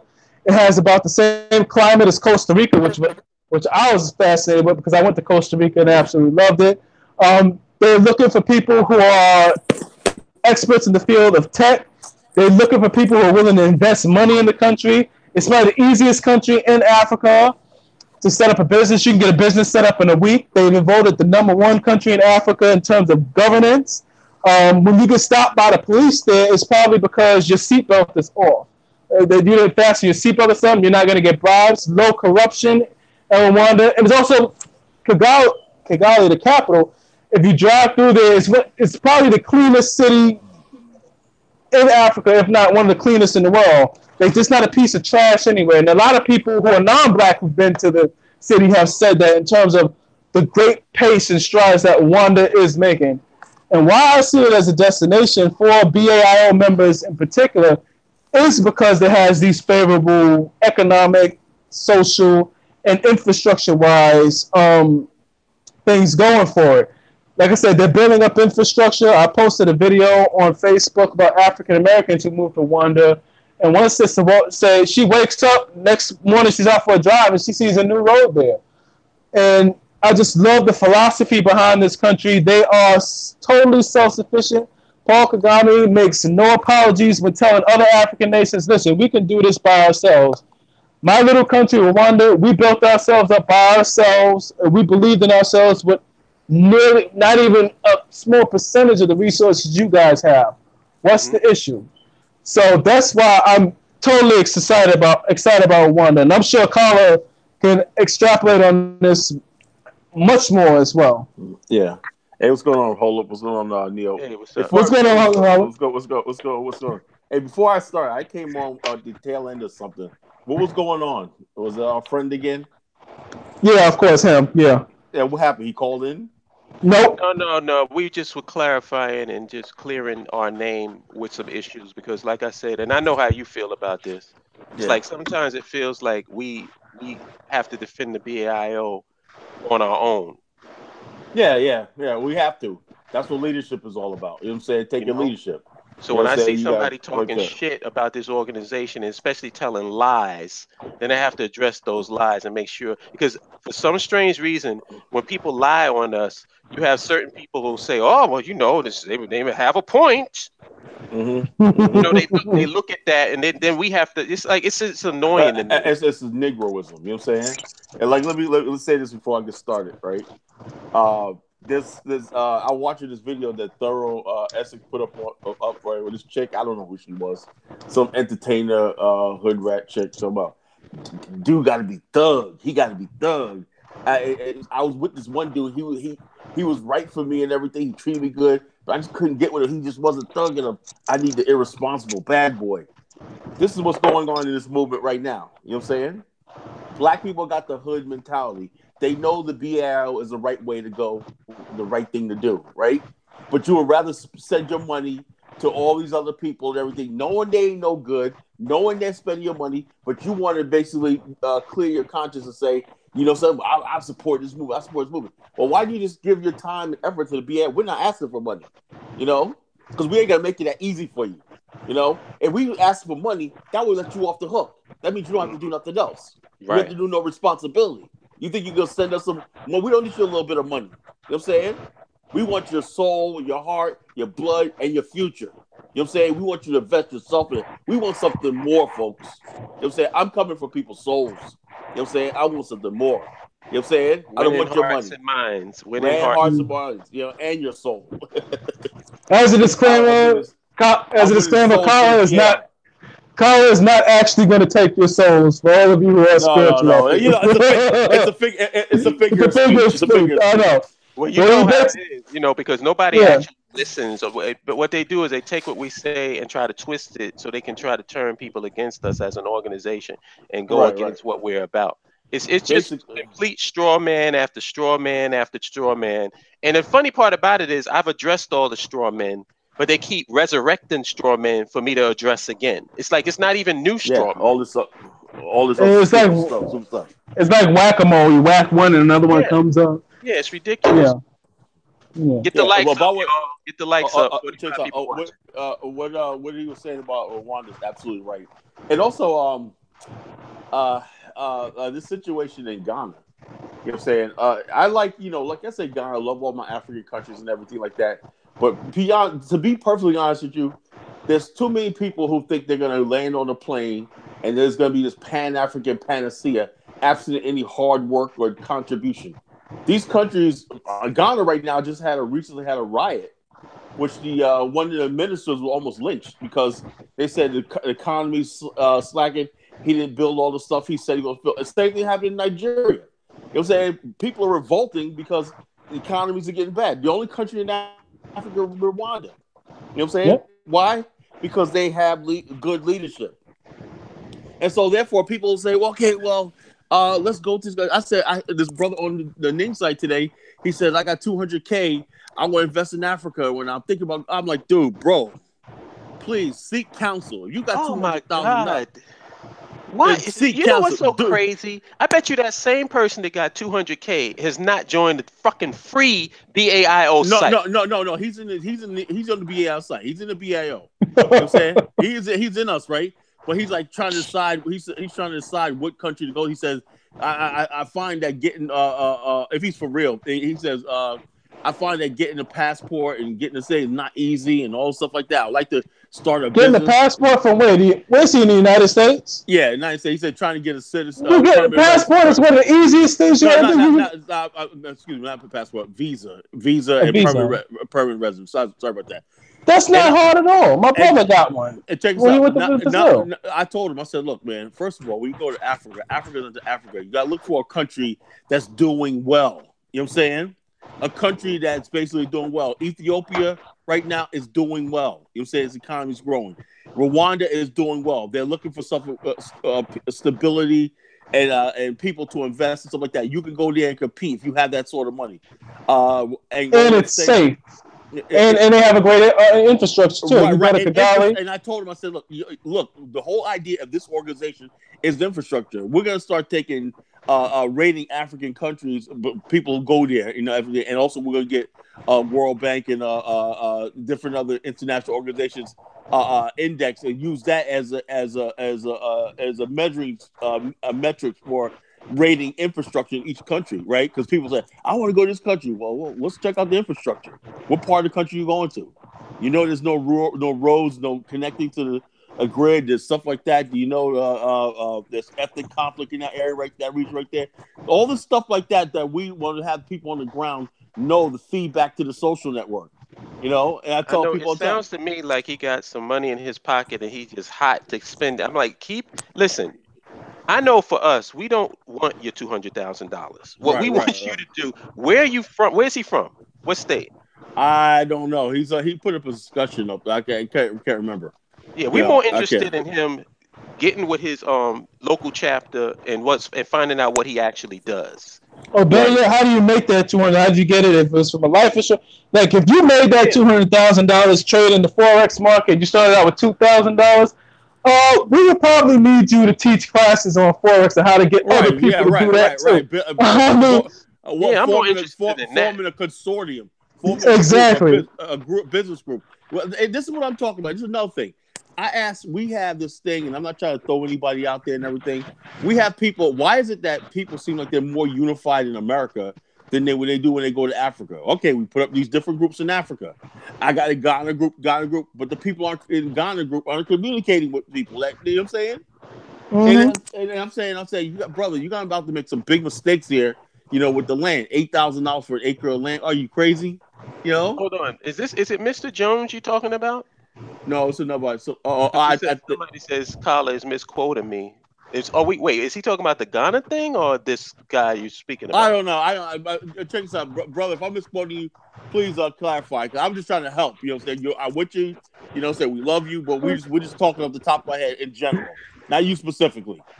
But in general, there's people that basically, if we all sit down and study, you know what I'm saying, and network with each other. This was all information. We got a social network. Let's communicate. You got a brother in Ghana, exactly, right? Man. That you got Curtis Murphy in Ghana. It's been there 7 years. He said, look, anybody who wants to come to Ghana, I'll tell you where to go, who to talk to, this, that, and the other thing. A resource. You know what I'm saying? A resource. And nobody's contacting them. What's the point of having a social network? My whole thing is, I think that we need to redefine what currency, and for us, for the BAIO, you know what currency is? Your involvement is currency. Involvement, man. Exactly. That's it, you know? You picking up the phone and holding chats and stuff like that, communicating with people, forming networks and stuff like that, working together. Having meetings, things of that sort. That shows that you really love this movement and you really want to do something. You know what I'm saying? You know, that's what impresses me. You know, how much money? Mr. And Jones, another thing. Hold on a second. Mr. Jones says the discussion he posted was on permanent residence. Oh, so this is the dude you were talking about. Yeah, permanent residence. Yeah, okay. I would say, Jones. Mr. Jones, please don't make any rash decisions. Please. If I have to do prayer and intercede for you, man, you know what I'm saying? Don't just jump out there. You know, there's a whole bunch of countries study, and like I said, there's people in the BAO of different countries and everything. Before you make that move, you know, like he just told you about Rwanda. I bet you most people don't even know about Rwanda. You know, all they know about is Ghana, and that just, you know, say because they hear Ghana, they know about Nigeria, you know, and then Liberia. And somebody told me they want to go. I said, look, you do not want to go to Liberia right now. Right now, the country's a mess. Liberia, they want to go to? Yes, because they hear me talking about all the time. Like I agree with Kala, man. It's like we have so many resources available to you if you want to learn about an African country.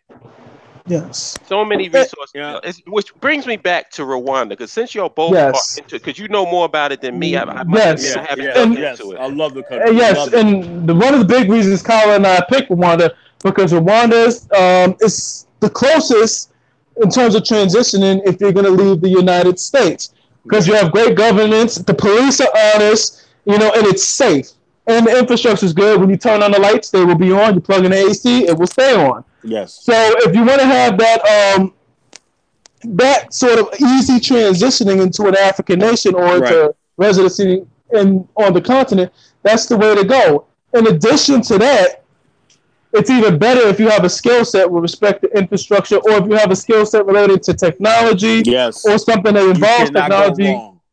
Exactly. Go wrong. Like if you are a day trader, you'll make it in Rwanda. Why? Because in Kigali, the capital, there's free Wi-Fi.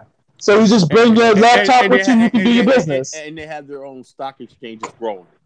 Exactly. They have their own stock exchanges growing. Telecommunications, infrastructure. The country right now is giving every one of the students a laptop. So kids are already in grade school are going to be, by the time they graduate, they're going to be, Rwanda is going to be the IT hub and the transportation, logistics, shipping, and infrastructure hub of the sub-region. And I want it to be.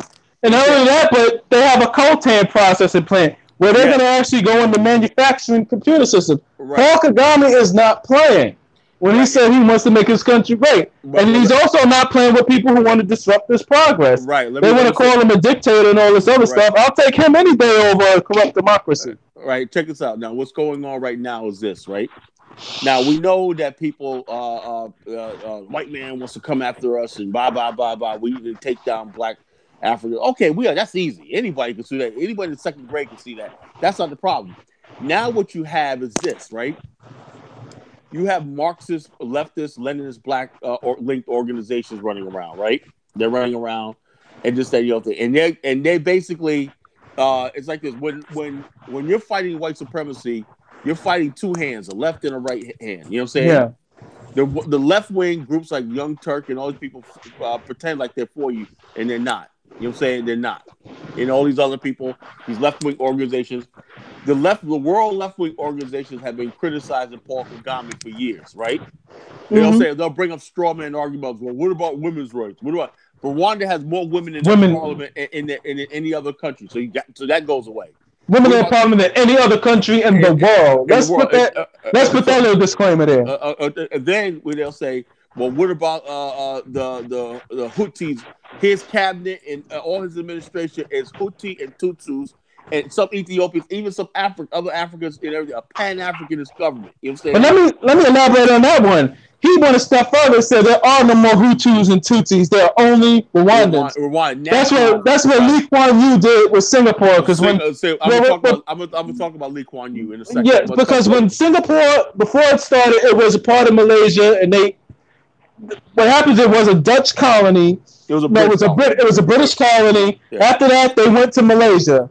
Mm-hmm. And what people don't know, when they were in Malaysia, they were pretty much a marshland shithole. When Malaysia said, "Okay, we're breaking you off. We have no use for you," many of the people in Singapore at the time saying, "We want to go back to Malaysia because this is a big country. We have protection, this, and the third." Lee Kuan Yew came along and said, "Bullshit. I have a vision for this little place called Singapore." Yep. Now Singapore is light years ahead of Malaysia and way more powerful than Malaysia. So for those folks who want to criticize the BAIO as just being all talk and all vision, understand that you got to understand the power of a damn vision, because the vision tells you where you want to go. Lee Kuan Yew is a man who transformed Southeast Asia.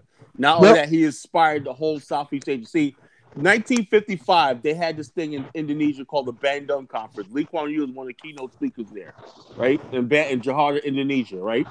One of the things that Lee Kuan Yew and these great statesmen from Asia said was the biggest threat in the region is the continuing domination of European and cultural influences on the region. We have to take steps to decolonize ourselves by building up Southeast Asia, as Southeast Asia. So systematically, what they did was they said, like, how can we move to these steps, right? One of the things they had to do was establish what works in the West, right? Understand that they got to have modernity. We have to bring all these people in Southeast Asia who didn't progress at all under so-called Western occupation into the modern world. How do we make them the best resource we have? Human potential, you know what I'm saying? Africa has not done that. You know what I'm saying? Nope. On the large scale. Africa left the majority of people still live in the Stone Ages. You know what I'm saying? There's a growing middle class, but it's too dangerous when you have a huge segment of the population who don't have education, who don't have running water, who don't have modern living and everything, who don't basically, or disconnected by language and cultural aesthetics and everything. You cannot have that because that's a breeding ground for rebels and all this other kind of stuff like that. You know, India. See, and exactly. Another thing Carl didn't mention also that Paul Kagame is a avid student of Lee Kuan Yew. In fact, he met Lee Kuan Yew. He's a protege. He's a protege of Lee Kuan Yew. And that's one of the main things. He's employing a lot of Lee Kuan Yew's tactics that he used to build Singapore and Rwanda.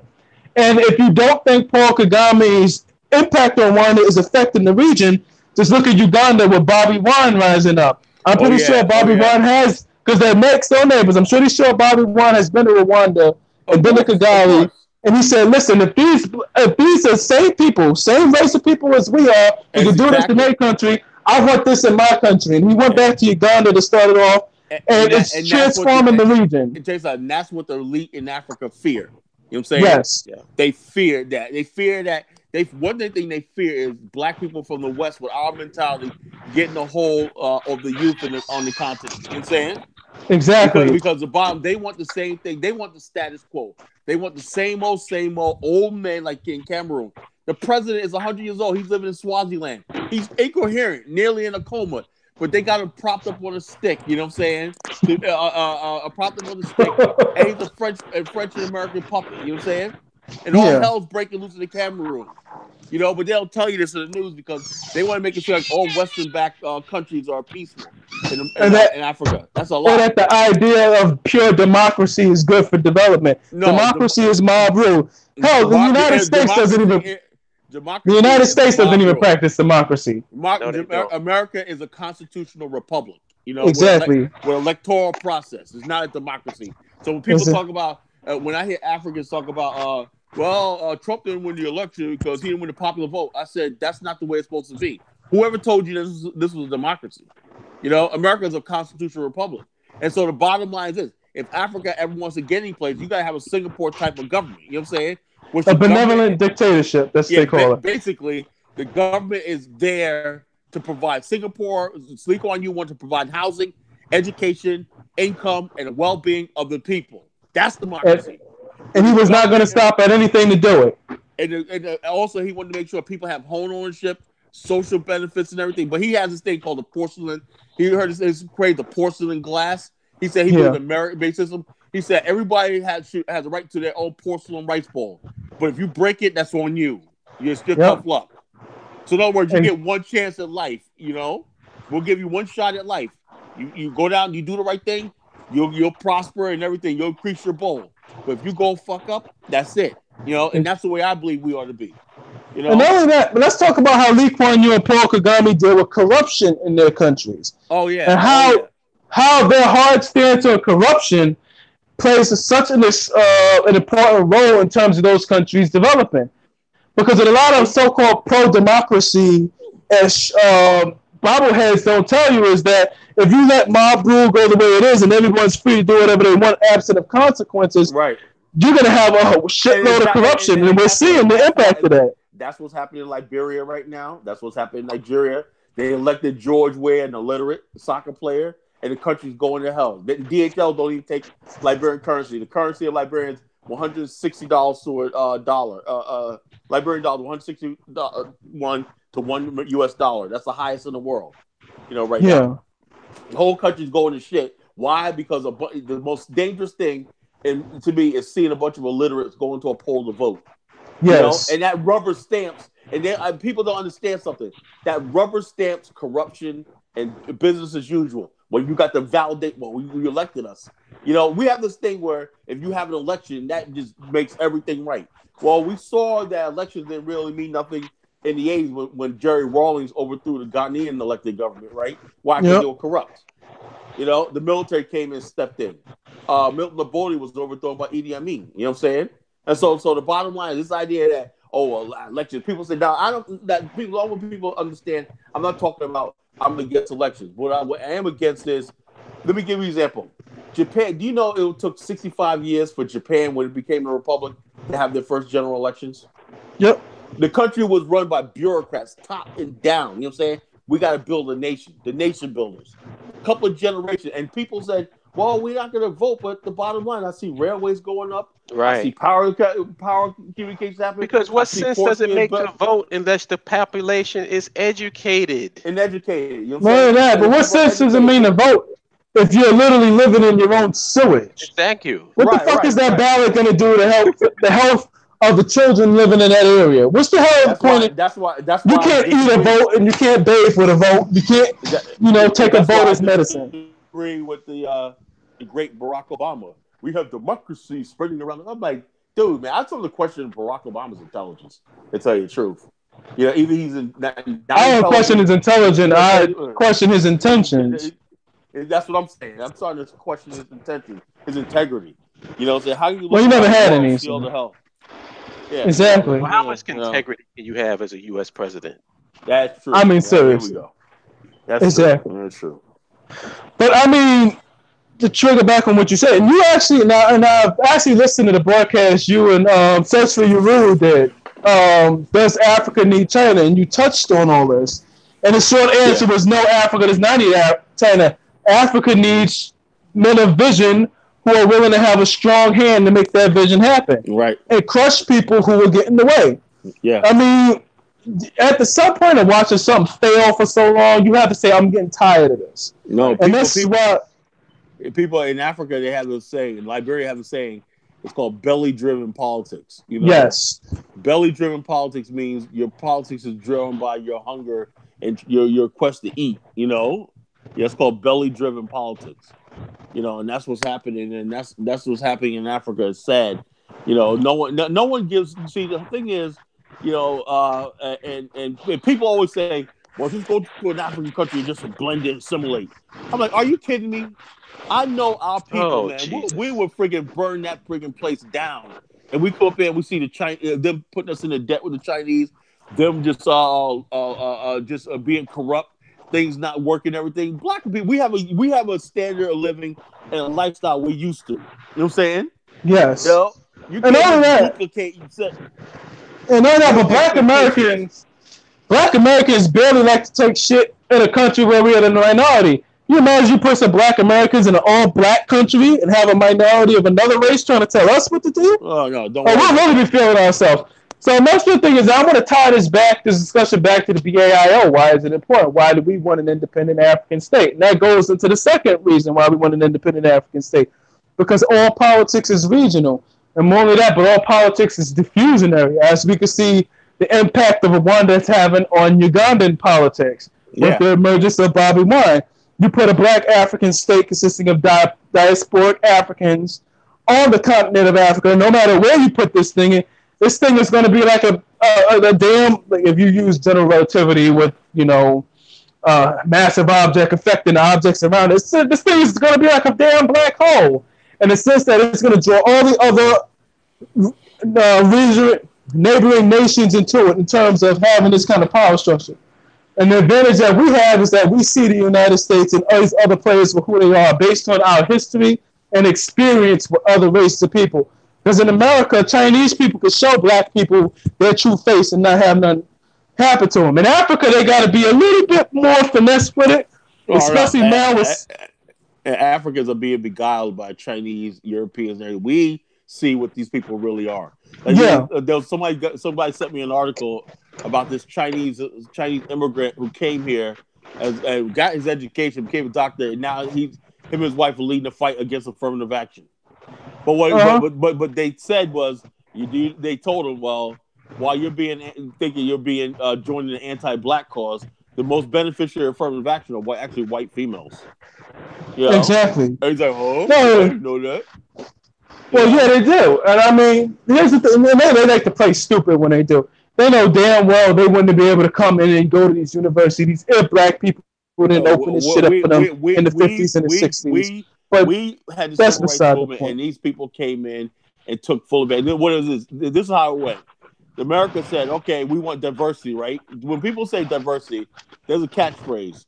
They don't mean they want more black people. You know what I'm saying? The last they want more anybody but black. The Moynihan strategy. They want anybody but black people, right? Then they say, look, we got all these black. Then they bring black people. Nothing against our brothers and sisters from Africa and our brother immigrants. But you know for a fact, I live in New York. The majority of people who took advantage of a lot of corporate jobs and everything came from the islands. You know, they got the accent. Yep. You know, they this that. And I love my brothers and sisters from the Caribbean because they held us down, man. They held us down. They got into different positions. Carl, are you there? Uh-oh. Hello? I hope they didn't get him. Oh, damn. Am I back on? Yeah, you're back. Yeah, you're back on. We thought you got snatched up out of CIA.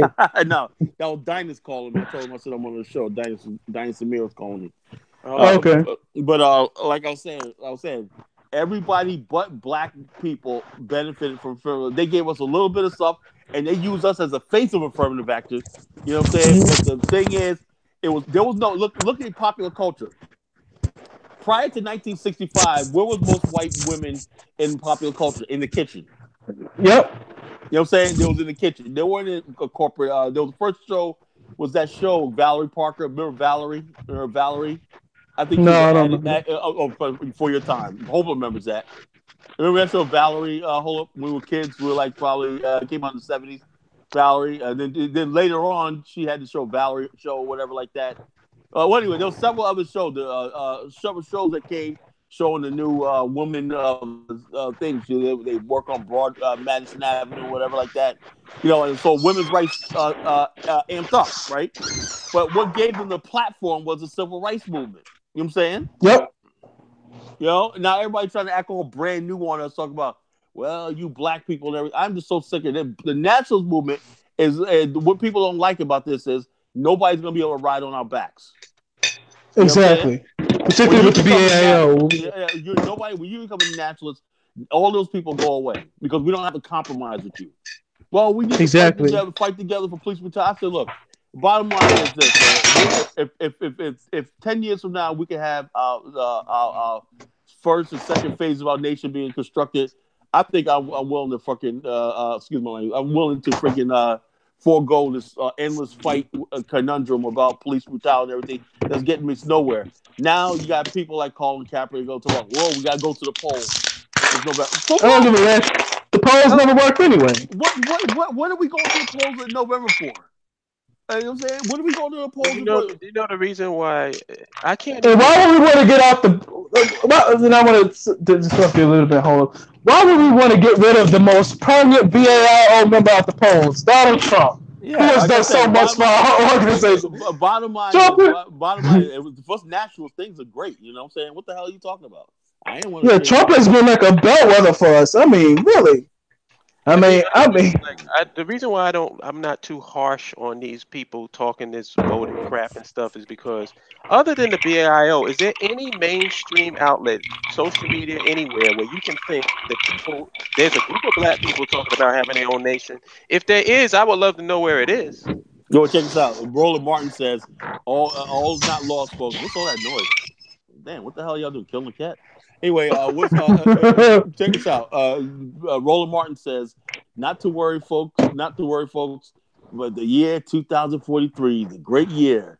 That's the year people are 43. We got to wait for that year. 2043, goddamn, that's going to be 25 years from now. Yeah, I'll be middle-aged by then. Yeah, I'm saying I'll probably be dead and gone if I'm still alive. I mean, shit. But I want to just contrast the two lines of thinking. The BAO line of thinking and let's say Roland Martin's line of thinking. At minimum, the BAIO's thinking will get you in Rwanda if you want to pay in Rwanda with your own business. You don't got to worry about being discriminated against. A network on the ground. And a network on the ground within 10 years. Yeah. Exactly. And let's say if you were 20, and I want y'all to listen to this if y'all in the chat. And I'm happy that we got Colin because this is this is the real BAIO discussions we have on our group. This is what we love to do. If anyone in the chat room and y'all under the age of 30, let's say 30, under the age of 35, and you hear a group of people like us talking and say, okay, within 10 years, at worst, we could get you in Rwanda, have your own business, you live in a nation of great governance, low corruption, and it's all black, so you don't got to worry about the police beating your ass unless you're really doing something stupid. Or you listen to Roland Martin. Well, in 25 years, you just may or might have some semblance of respect for your humanity. I mean, which one are you going to choose? Y'all hear me? Yeah, I hear you. Hello? Yeah. Okay. Yeah. It's sad that black people waste so many times, so many years not doing anything. And the bottom line, like I said on Nationhood by osmosis. That's what these dudes. We just going to Exactly. automatically become a nation in 2043 because we are we're taking over in numbers. It's like these guys have. And now that everybody, And you're not even taking over in numbers. Check out. You can't even unite with other black people. Chinese people are doing their own thing. Latinos are doing their own thing. So what is this people of color being a majority argument is going to be? So it's a stall tactic. It's a stall tactic. That's all. Give Negroes false hope and because they know they have nothing else. They know. Let me say something, right? And this is another thing. They want to make everything all about Donald Trump. It's not about Donald Trump. We were getting asses kicked for generations before he came, whatever. Like this, keep it. What they want to do is stall. In fact, we got the worst under Barack Obama. Actually, black people. Yeah, Barack Obama. We took the biggest hit under him. Oh, that was the worst 8 years of my freaking life, man. Jeez, it was like one thing after another. I mean, I've never seen anything like that in my freaking life, man. All the race, these idiots coming out of the woodworks and everything. I mean, something happened in this country. You know what I'm saying? Well, it's good for us nationalists because we were here during Obama's administration. Oh man, we talked about. Yeah, Holip and I, we did a talk about how it sucked for us under the Obama nation. Under the Obama administration, being a nationalist, being a Pan-Africanist, when he had everybody high on, we made it, and we were the ones, the only people in the back of the church saying, hello, the emperor has no clothes. Yeah, and we had to fight to get the message out. Yeah, but I'm so happy Pastor Trump got to the thing. I was consistent all along. You know what I'm saying? People look at me, say, man, I listened to one of your shows from like 8 years ago. You didn't just start doing. I said, no, I've been saying this all along. Let me tell you something, folks. Nationalism is the black nationalism, the idea that we should build a nation of our own, at least have a nation of our own outside America, or have the option to leave America, is as old as black people being in America. Since the first Africans were brought here.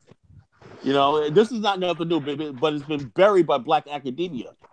They control academia. Most black people are naturally nationalists.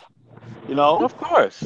Naturally nationalists. You know, I prove it every forum I get into. That's why we have black churches. That's why we have all these black institutions. It's a form of nationalism.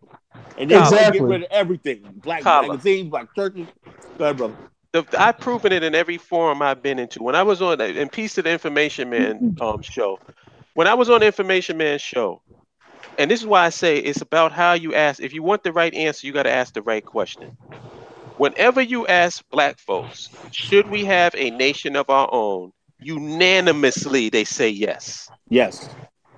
Because who really asked them that? Nobody ever asked them that. That's not even part of the question anymore. Yeah, it's not even a discussion. So what happens is those same people that's fighting against, and I'm talking about everybody, the same people that fight you point for point on nationhood, when you ask them that question, they all say yes. So then what does that tell you? Yep. Except the only difference is only people who say no are the militant integrationists and the Captain American Negroes, and my favorite, the Black Native Americans. In fact, we are here. Now, the TP peace pipe people. Now they're saying prove that there were slave ships. Oh Lord. No. I wouldn't even waste my time with something like that. That's funny. Discussion. And I think that I've come up with the best strategy for dealing with that. If you believe in that shit, this is not for you. Yeah, but they'll still show up. They'll still show up to the forum somehow. Of course they do. They'll still troll you and this, that, and the other thing. And that's why we have Belle Thanos to snap them out of existence. And she's done an amazing job. Boom, you're gone.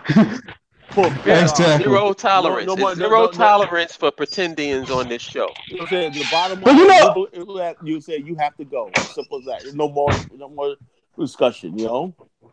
But I have to ask you two brothers a question. And then this is something we was discussing before in one of the STEM shows, like 2 years back, in fact, when we had a STEM show, and we were discussing the impact that the Black Panther movie is going to have on our membership and interest in STEM.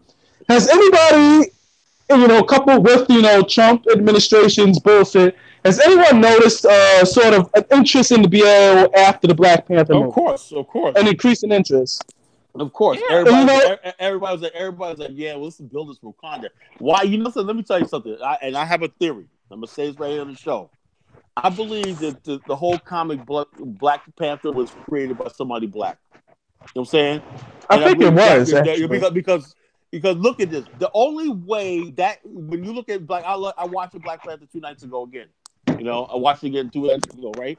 And I'm looking at the way it was explained, right?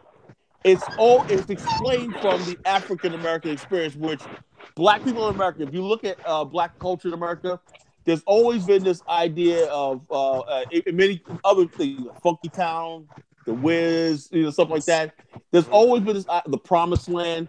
There's always been in Black American imagination that there's this place somewhere in the world that's all black that could rescue us. You know what I'm saying? Yeah. And, but you know what? That's always been in Black imagination. So therefore, Carla. Yeah, good.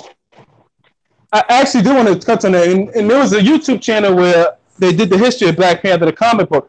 I think the first writer of this comic book was one of the first black artists to be hired by Marvel. Of course. And I got to go back into it. I knew so it actually was that. And after, because he left. Yeah, good. He actually left, and then Stan Lee and Jack Kirby picked up off of it after that. But yes, it was, written by a black person. Well, it was created by. So when people say, "Oh, it's written by 2 white men," there's no way a white man could imagine that character, Black Panther, vibranium, powerful civilization in the heart of Africa and everything. That comes out of everything we know about the lost civilizations of Africa, the lost kingdoms of the Congo, the lost civilizations of West Africa, the lost empires of Mali, Kenem Bornu, Benin, Ife, all these these big black metropolises that were powerful once and everything like that. The Shona Kingdom, the Zimbabwe Kingdom, all these lost African civilizations. Rwanda is like a celebration of all that. You know what I'm saying? Of course. Let me speak. And and I just want to get sorry about that. I'm sorry for bringing up my inner Carla Genesis. But, you want to talk about ancestors. I would say Paul Kagame is the #1 black man on the planet honoring the ancestors. Yeah. With that, Holip, I would agree with that. I was going to speak on the whole Black Panther thing. It's like the whole thing about the white man created it is all a bunch of straw man bullshit anyway. Yeah. Because, like, as if that means we're gonna remember something. Everybody who went against the Black Panther. Yeah, as if that means something. All they did was do that so they can throw some salt in the game. But I will say this. Even if they didn't create it, they did not have to give it any relevance. They did not have to make Wakanda the most technologically advanced nation in their universe. They didn't have to do that. They did not have to give Black Panther as his first appearance in the comics beating the first family of Marvel, the Fantastic Four. They did not have to do that. Right. So give credit where credit is due. Right. Yeah, a lot of people want to be just so. So damn strict. So there's a lot of people, and this goes back to our discussion about the conscious community, stuff like that. Everybody wants to be so inflexible, and it is totally irrational in the world we live in today. Like the ability to adapt and change determine how well you survive and adapt to new situations. They don't want to adapt and change. But going back into that previous discussion of why we go so hard on the conscious community, because if you look at the time period where they were in their sort of glory years, when they had the opportunities to buy Harlem, where you had buildings going for $1, Bed-Stuy buildings were going for $1. When you had the opportunity to own all of this stuff, you took no advantage of it. I know, because I wasn't born when that time was happening. I was born in '85. What the hell could I do as a fetus or a 1-year-old? So, what's going on back there? I don't have any reverence for anybody who's still kicking that bullshit and it's not about nationhood. If you consider yourself a member of the so-called conscious community, some vague abstraction that doesn't exist, and you're against somebody talking about land, infrastructure, nationhood, you can go fuck yourself. And if you got a problem with that, you're going to have a continuous problem with me, because I'm not shutting up about how lame you are. I'm not shutting up about how incompetent you are. Because you're the reason why the BAIO exists in the first place. Because all the people that was trying to find something truthful in their life went through you. And what did they get in return for it? A lot of them is bitter. Like I said, I have friends who went through so much black stuff, they don't even like black coffee no more. Damn right. They don't want nothing to do with anything having to do with black, because they've been through you clowns in the goddamn conscious community. And then you expect me to respect you? Fuck you, nigga. Exactly. If you got a problem, if anybody else got a problem with me saying that, you can get the fuck out of the BAIO. Bye. Peace. But it's so interesting that, and I'm glad you brought up that point, because if you would notice that even if you look at the quote-unquote swirling movement, the most bitter people the most bitter swirlers who hate black men, damn near all of them went through the conscious community at one point. So what does that tell you in terms of what you're producing? Yeah. All these people got a problem with corporate America and the military, and you watch your job and your white man. I want you to produce a utility bill that's in your name. I want you to show me your car note that's in your name. I want you to show me a place where you paying rent where your name is on the lease, instead of hiding behind those same people that you're trying to shame. And not only that, show me anywhere where you got your own platform. You don't have to use Patreon or YouTube to generate revenue or GoFundMe. You don't have none of that. All that you love all the white man's. You know why they mad at me, Kala? You know why they mad at me? Because I've been through it, and I know these niggas better than they know themselves. I know personally guys who kick that African bullshit, and then they got a girl who's in corporate America that they can hide behind, because she's the one that's paying the rent. Her name is on the fucking lease. Her name is on the car. Her grandmother's name is on the car. You ain't got shit that's your own. And he's no different than the drug dealer. He's no different than the drug dealer or the hustler out there. Actually, no, Carla, I gotta correct you on that. At least the drug dealer could give his mama and his girl and his kids some money. Right. Well, yeah. I mean, in essence, at least he could do that. But I want to touch on something else. Another reason why people are pissed off. Let's just be honest, Holip. You raining on their pussy wagon. Let's get it real. You want to fuck? A lot of these dudes want to get laid, and they know there are a lot of impressionable young women out there seeking answers. Many of them who have children, who have one child or so. She's looking for some, she's opening up to stuff, and you're taking advantage of that shit. You just want to get some easy pussy, and basically what we do is basically telling this young lady, hey, you can go with us. We can teach you how to do stuff. So you don't have to go through this whole thing. And by the way, if you take the kid to take the baby to one of the meetings, chances are the BAL members will buy them an extra dessert or whatever. We're not requiring nothing of you. Check out, when we start organizing and building our local chapters, and people start having activities for the kids, it's gonna be a whole different vibe, man. We're gonna protect our women. Exactly. It ain't gonna be none of that shenanigans, stuff like that. I'm just going to hook up and whatnot. I gave a study, and I'm not giving away too much on this, but I gave a study. I was doing some studying on land in just the world, and how many people in the world, and how much land is in the world, livable land. And they say approximately each person takes up about an acre of land per year. Approximately. So, how many people do you have to have for, let's say, 10 square miles of land? Just do the math. So we got a long way to go.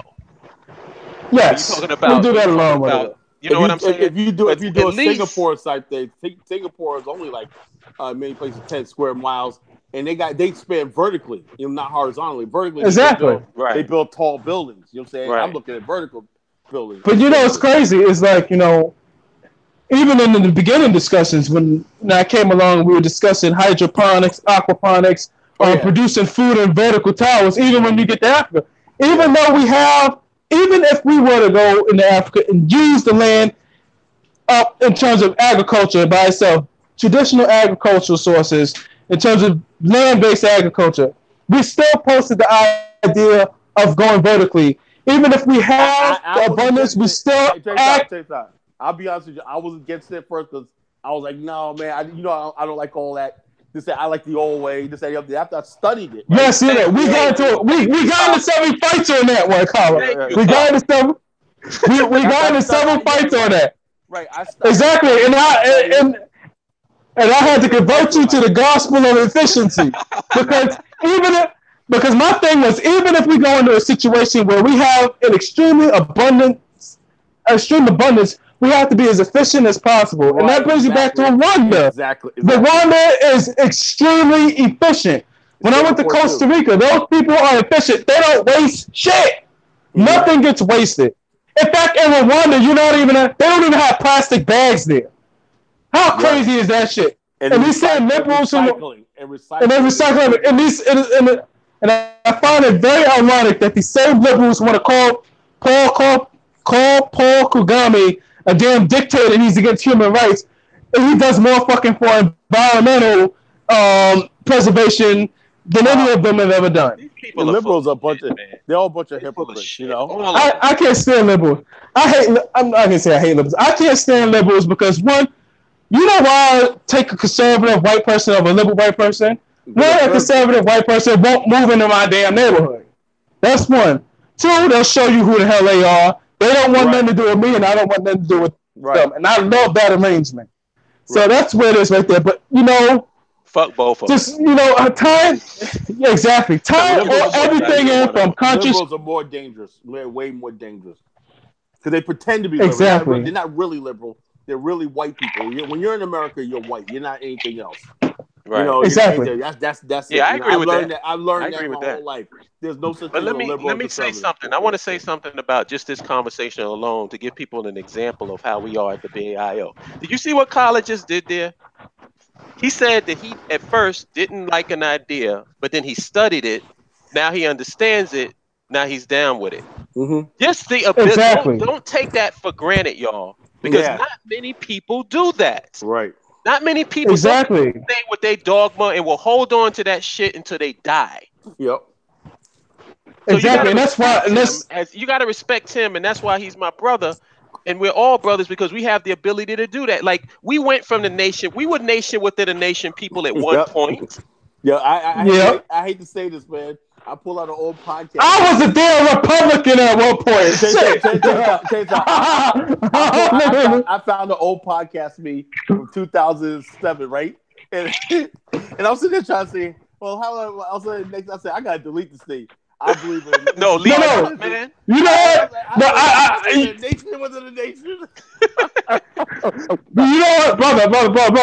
I got something better. Why don't you have the 2007 holla have an argument with the 2018 holla? That shit will be funny. Yeah, that's probably to take clips from that 2007 broadcast to the 2018 holla. I'm gonna freaking delete that. But I can't let that out, in all serious, brothers and sisters, if y'all listening to this is why we are so important, because we adapt to the situation that we're in. We change according to when new ideas are expressed. We don't hold on to dogma like, some people do, where you just have to actually stay in this thing and wonder why nothing gets changed around you because you have no adaptability. In this conversation alone, we're demonstrating how we've adapted in terms of our thinking and in terms of how we present ideas and what ideas we accept and reject over time. As what Colin said with the vertical farming idea. And I actually want to touch back on that because, we all know Africa is going to have an even bigger population bloom.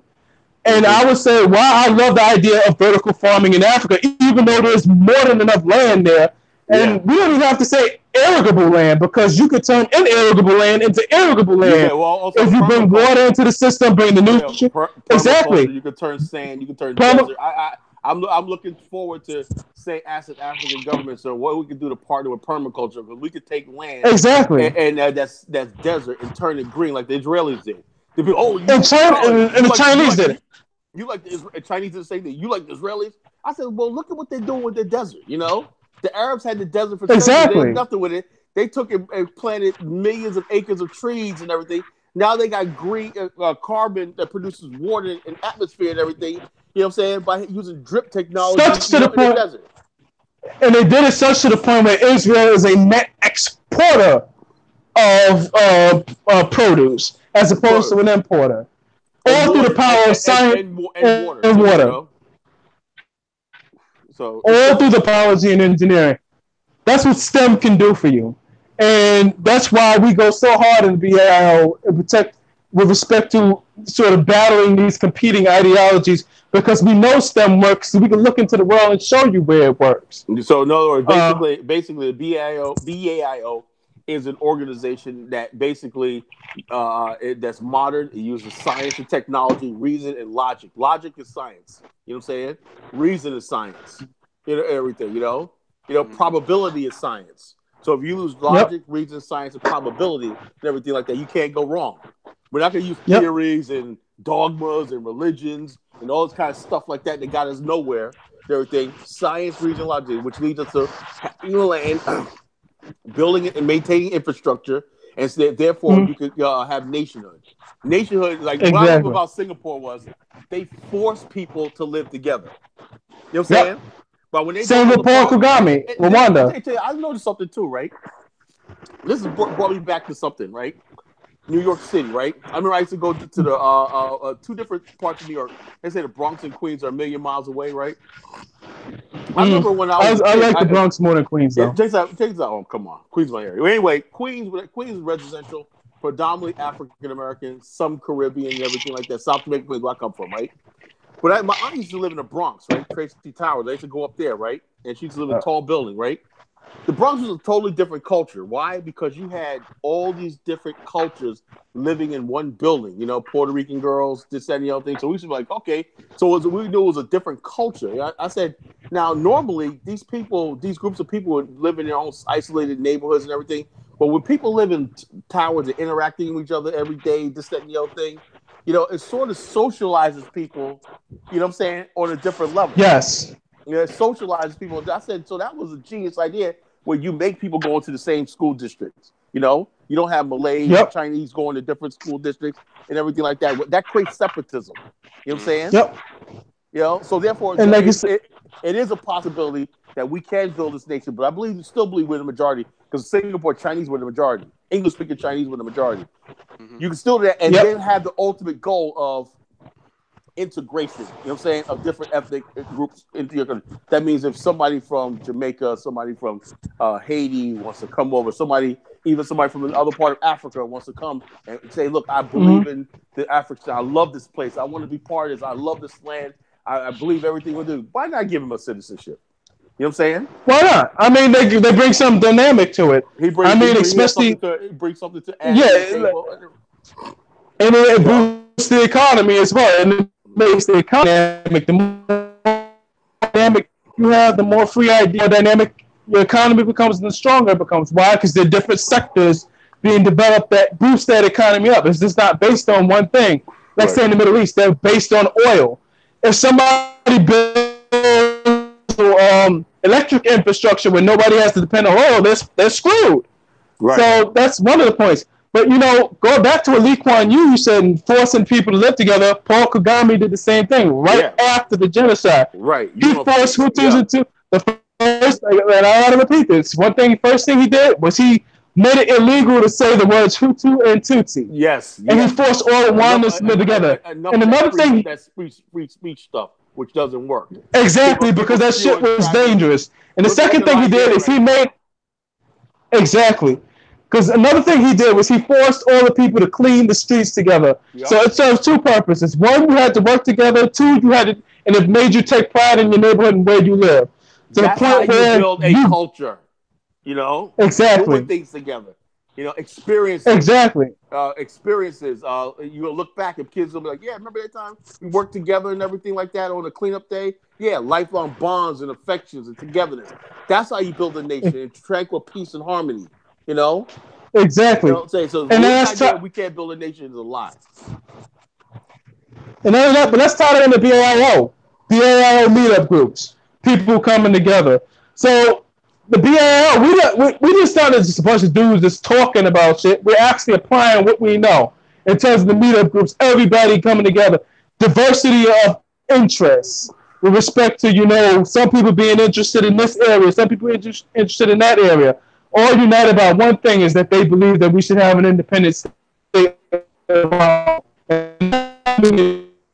That's the elephant in the room. One thing that we do that's different from anybody else, well, actually two things. One thing we do is that we don't dismiss anybody if they have that one mindset, if they believe in land infrastructure initiative. And two, we don't try to control anybody based on their interests. So basically, we say if you're interested in comic books or this, that, and the third, we don't tell you now you can't be in the comic books anymore because that's part of the white man's this, that, and the third. Or if you're interested in STEM, or if you are a psychiatrist, or you work at a pharmaceutical company as a researcher, we don't say, nah, you're probably part of chemicals and all that stuff. No, we don't do that shit. We understand what you have to bring. We can't deal with ignorant people. In other words, do you know what it takes to become a pharmacist? A lot. It's a lot of work. I was working at my insurance, one insurance carriers I work with, right? I used to go to, I had a gig where I had to do informal seminars at Walmart, right? And also, so a couple of years, every year I would do that during open annual enrollment season, right? Make some money, write applications and everything.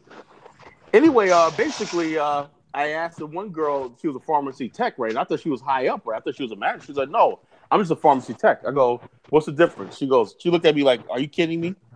She goes, that guy with the white coat right there, he's like, do you know what he had to do to get that? He's almost like he's like a doctor. I go, you really, right? Then I talked to the guy and say, yeah, man, I did the medical school, then I had to go to pharmacy school, then I had to do certain other things just to get this job here. Of course, they make good money. They make $200K a year.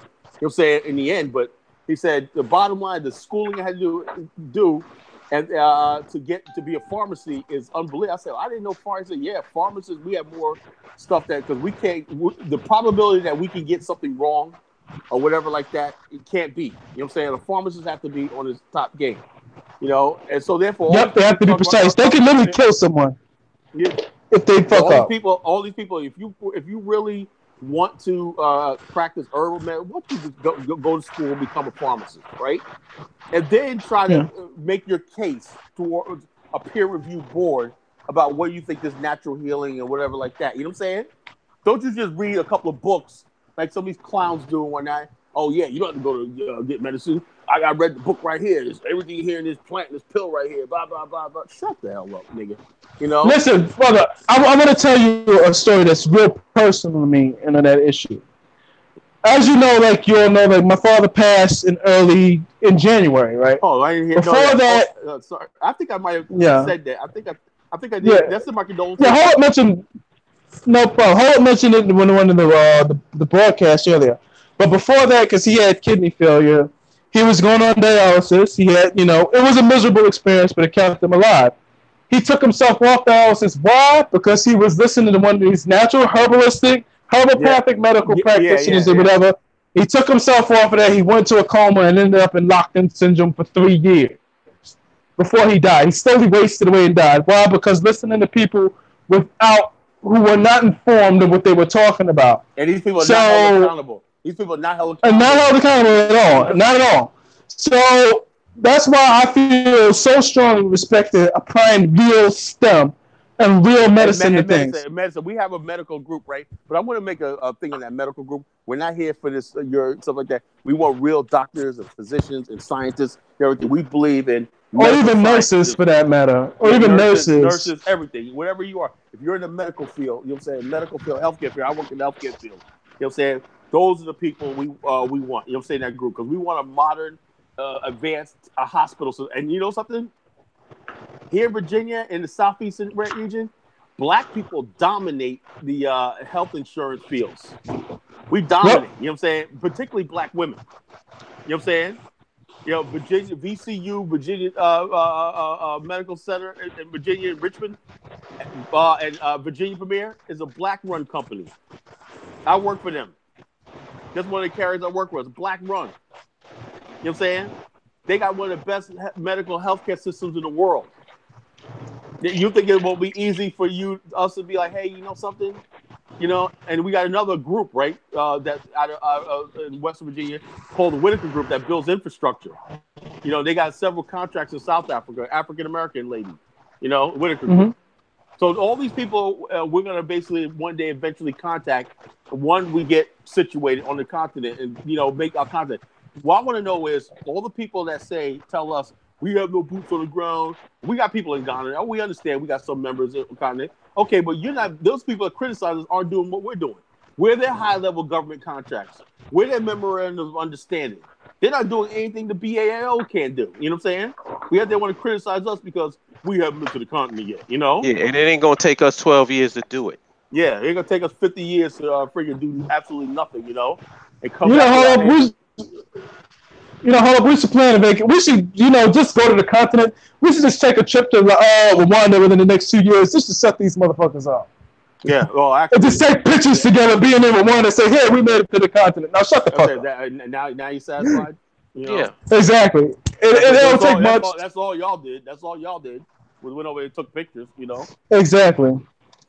Well, this is about to wrap up. You're in a place for 12 years. You ain't formed no political alliances with nobody. You ain't got one fucking dirt road built. But yet you're gonna talk to somebody. Somebody is misleading somebody. Take a side. And not only that, let me talk about Bianca. Let me talk about Bianca for a second, right? And I want to say this, right? I've been dying to say this, right? Bianca was such a disaster. They all abandoned the project, right? And I love those brothers. Bianca, I talked to those two sisters that were murdered, Thomas and I, right? And she was like, yeah, come on. Those women were not scamming anybody. You know what I'm saying? And the same black people talk all this black unity threw those two ladies under the bus. They got scared themselves and whatnot, but they might lose whatever like that because your situation ain't solidified in Ghana. So you was willing to accept anything. If they didn't arrest somebody, y'all over there weren't gonna do anything. You know what I'm saying? These women were killed. They went to court, right?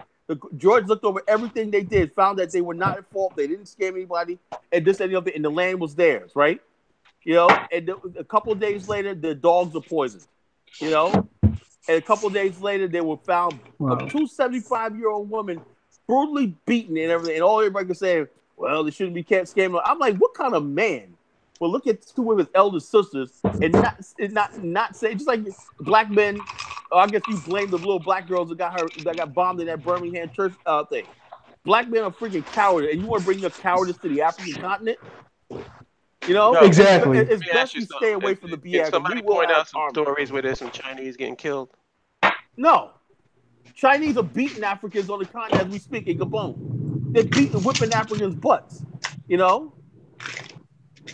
bottom line, Chinese were illegally mining. You know what I'm saying? Illegally mining gold in Ghana and everything like that. We got to beg and ask for a little piece of land and leave us alone and we're brothers and everything like that. And that still didn't work out. So you're going to tell me we shouldn't want our own land where we set the rules? Man, get out of my face. Hell no. Bro. And know that, but we learned the importance of dealing with other Africans from a position of power. Because if that's the only thing they respect, and let's be honest, you got many Africans who don't care about blackness. They don't. Who don't care about blackness like we do. So we gotta speak to them in a manner that they respect and understand, so we can get our damn mission achieved. So we're gonna we're gonna be set. Yeah, we're gonna say. I look forward to people talk about. We got all these so-called black militants and everything like that, man. Hey, we got people in we have a military defense intelligence group. How come we have more people like that? Everybody gets scared. So everybody talks tough when it's time to do something. Mm-hmm. It's so very honest. You know what's so very interesting? A lot of these people who, and I want to touch on this because Minister Dawu posted a video of a gentleman, not to bash the Nation of Islam. Well, I do anyway. But of a gentleman who wanted to make the point of people who criticize the nation for not doing enough. It was like a 6-minute video. 5.5 minutes of the video consisted of why it couldn't be done because we had a lot of people going against us, this, that, and the third. Pretty much a lot of excuse making. Yeah, a lot of excuse making. I want to know where the contingency of the excuse maker, the professional excuse makers, what do you call the misery merchant Negroes, got to say about the fact that Paul Kagame in Rwanda is building up his own military with their own technology. They take this out. You know what they do? They'll try to in a subtle way, like what you alluded before. The white media will get behind these so-called black nationalist groups, right? To try to discredit Kagame. Why? Yep. Because he's successful. Yeah, Yep. when you're successful, there's got to be some white supremacy angle about it. You know what I'm saying? Yep. These people believe white supremacy so much that it can't be possible that black people just overcome what their own horror. There's got to be some hit. Oh, he's probably where he's working for the white companies and everything like that. He's monetizing coltan himself and building his economy by processing coltan into finished product and now making manufacturing laptops. You know, pretty soon, like exactly, technology center of the world. Exactly, and you know, you have people in your comments. I remember you posted the video saying, "Well, he's exploiting the Congolese." No, he's just taking advantage of the Congolese ineptness. And knowing Paul Kagame how he is, I would love for him once that military is built to invade the Congo and take the shit over. I would love to have a contingent. You mean telling me we can't supply 2,000 crack troops, you know, to go over there? Exactly. To be in the Congo. Actually. Well, I'll go. Shit, Blackwater International could take over the Congo if they wanted to. With their resources. We need to send men into the Congo. We need to supply our own troops in the Congo. Yeah, nigga, you might get killed. But don't you believe in something? Is this worth dying for? If you want to believe in something to die in, taking the Congo and not letting it fall into the Chinese and the Europeans' hands and make sure it's under black control and whatnot is going to be vital to the freaking future. Because that Zambia and countries fall and whatnot, that means these people are going to rush to get their claws on the African continent. It better be us. Exactly.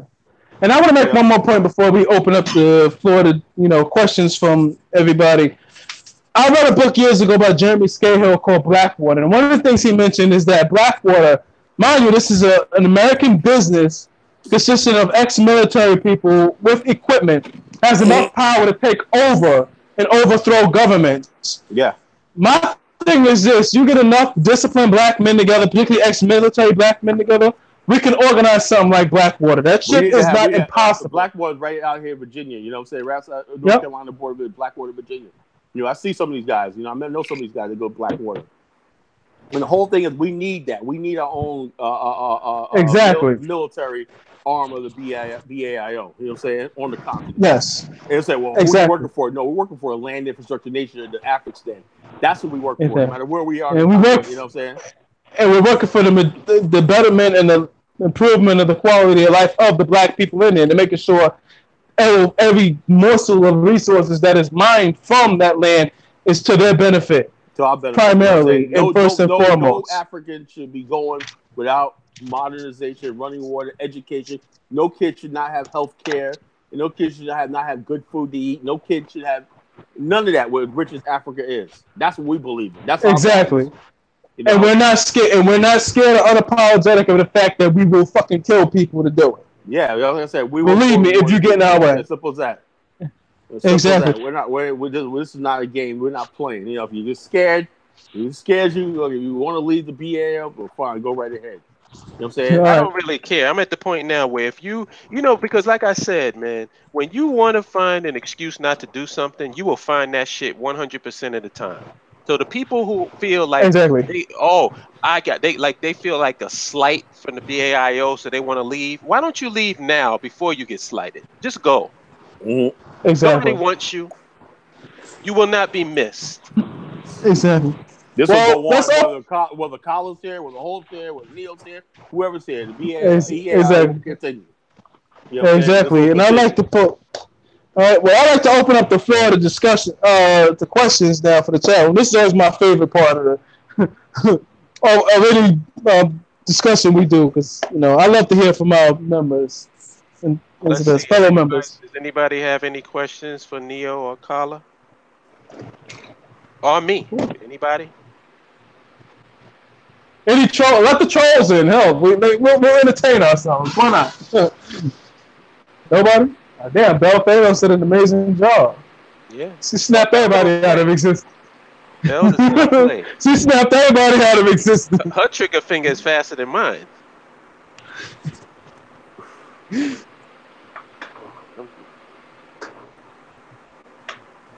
Anybody, y'all? I think we answered everything. I think we did. We pretty much answered just about everything. But you know, Wow. I think we've rotated on all that BS. And my thing is, you know, if you really believe in the concept of land infrastructure nationhood, defend it. Defend it. Don't just sit and lay back in the cut while people just take and try to destroy what's being built. You know what I'm saying? Yep. Because the way that I am, if I find out that anybody goes at Neo, if they in my, like, because people can comment on these videos. And if I see that somebody went after Neo in the comment section, I'm coming straight for their ass. Kala knows. Because I seen videos with Kala is people jumping on Kala, and what I do, I jump in there and regulate. Yep. I ain't gonna let y'all just beat up on my members. And then, Especially on some bullshit. you know what they always come at you with? They always come at you by twisting your words, misrepresenting what you're That's all they talking can about. do. You know what I'm saying? They never come after you on principle or what you're saying. I don't mind people debating me on honest principles and honest positions. You know what I'm saying? Mm-hmm. I could do that all day. You know what I'm saying? I don't mind that. You can debate me any day, but when you be a disingenuous, you know, like a brother will say, well, why do you guys want your own? You want me separated from Africa? Well, let me give you an example. I just put this video up. I show the video. I know pissed you off, where this clown was basically laughing the whole video, talking about Nigerians think African Americans are this, African Americans are this. We got all these people have this negative images towards us. You got a sister telling me in Houston, and you got so many Nigerians there, but yet they're not engaging African Americans to help with the oil industry. They're seeking out white people. Africans don't do anything to basically link with us or help us or do anything, you know, because if they really was about Pan-African, it would be happening, you know? My thing is this, and I love to address those African elitist types, particularly a lot of them from Nigeria want to talk shit about Black Americans. My thing is this, you have a nation on your own, a very well-resourced nation of your own, a very rich nation of your own. We're a minority group. We're a minority group. My question, why the hell are you coming over here to get a better life? Yeah. And you want to talk shit about, I don't even talk about that. But the reason your black ass is able to come over here and go to those universities and get those jobs and get those opportunities, because our black asses over here had to suffer and die for that shit. We got bombed. So how dare you be greasy in our fucking face? I'm sorry for greasy in our face. You're so disrespectful. When you disrespectful and want to talk shit about us, you know we went to Jamaica, and she used to be like that, but wised up, and she kind of understood what Black Americans, she understood as a people in this country in terms of the trauma, because she didn't take into account the effect that trauma has on the people and their self-esteem until she logically looked at it, and she had to check somebody on that. But my thing is, that's my thing with them. You have a lot of people, and I noticed it a lot from Nigeria and Ghana, where they talk greasy about Black Americans. I don't see a lot of Kenyans doing it, though. I don't see many Rwandans doing it. You'll never see Angolans do it. You'll never see Angolans do it. You know what I'm saying? Or Angolans doing it. I got some questions, Joe. I've seen a few South African coons do it. But then they got South Africa. They got their own crazy ass shit. Let me say this. I got some questions. Let me say this before I forget. Oh, questions, awesome. But check this out. You notice how when they talk about Black people in America, they never ever talk about the large numbers of more unemployed white people in America. What's their excuse, right? You know, they'll never talk about the epidemic. The poorest counties in America are white. You know wait, hold up, because we got some questions I want to get addressed before we get into anything else. The first question that I see is from Sean. I read The Art of War. I got The Art of War. She says, I understand the structure of each state having chapters, but how often are all the chapters meeting together? I'm new. Oh, let me answer that one. I have fun. All right, it's meet up as often as you want to meet up. Basically, if you are in the state chapter and you want to meet somebody, if you want to meet at a different place, we prefer a Black-owned restaurant if you don't want to go to your house, or a Black-owned spot. We prefer, if you don't have any Black-owned spots that are nice that you want to meet up and you want to do a non-Black spot, you can do that as well. Yes, we said that, people. As long as you meet up, but you can schedule any meetup you want. Anytime you want. We don't have a regular schedule because we try to keep the thing as loosely as loose as possible when it comes to dealing with the social lives of our members.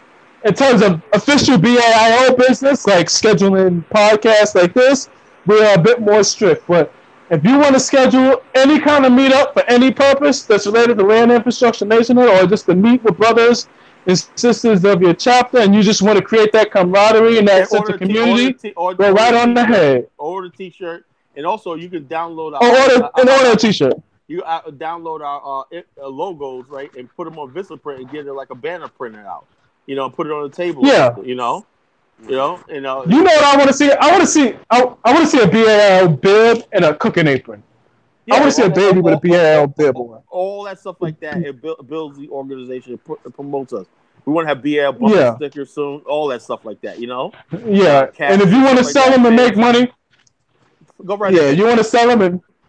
Yeah, if you want to sell them and you want to make money as a member, just tell us. Yeah, exactly. Like, tell us. That's all. You know. But to answer a question, you can schedule any meeting you want. There's no official quote leadership of the BAO. We just have veterans and veterans who talk more than other veterans. Let me put it like this: like I was telling Mark the other day. I'll say we don't have leaders. We have leadership. Leadership is anyone who assumingly is an active leader providing guidance. We don't have leaders. We have leadership. Leadership means being a role model, an example, visionary. You know what I'm saying? Putting out ideas. That's leadership. You know, we don't have leaders. Two different things. Leaders, somebody who sits up and rules over other people. I got one to the and I wanted to ask that question. Ask that sister what state was she in, but we can move to the next question and we'll get back to that. She can tell us what state she's in. Hold on, Kyla. Hold on. The next question is from Mr. Cat. And it says, do you expect the land we are given to have natural resources?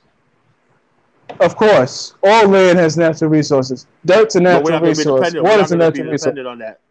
We don't get dependent on that. We just want the land. The land is the resource. And the people. Exactly. We don't care which condition. Land and people are the most important things, you know? If you have land the only criteria we have the land is if it's not a dumping ground for a former waste treatment plant, or if it's like nuclear waste on the damn thing. But as long as it's land and you can stand on it and won't fall through it, we'll take it. And in fact, we welcome the idea that the land is more inhospitable, and the fact that we have to employ our brains. Exactly. And we can employ our brains and technology to making it more livable. So that kind of gears us up. You know why? Because nobody can say, well, nobody lived here. It was in the hospital. We built it up. You know what I'm saying? Nobody built, you know what I'm saying? Nobody wanted this land.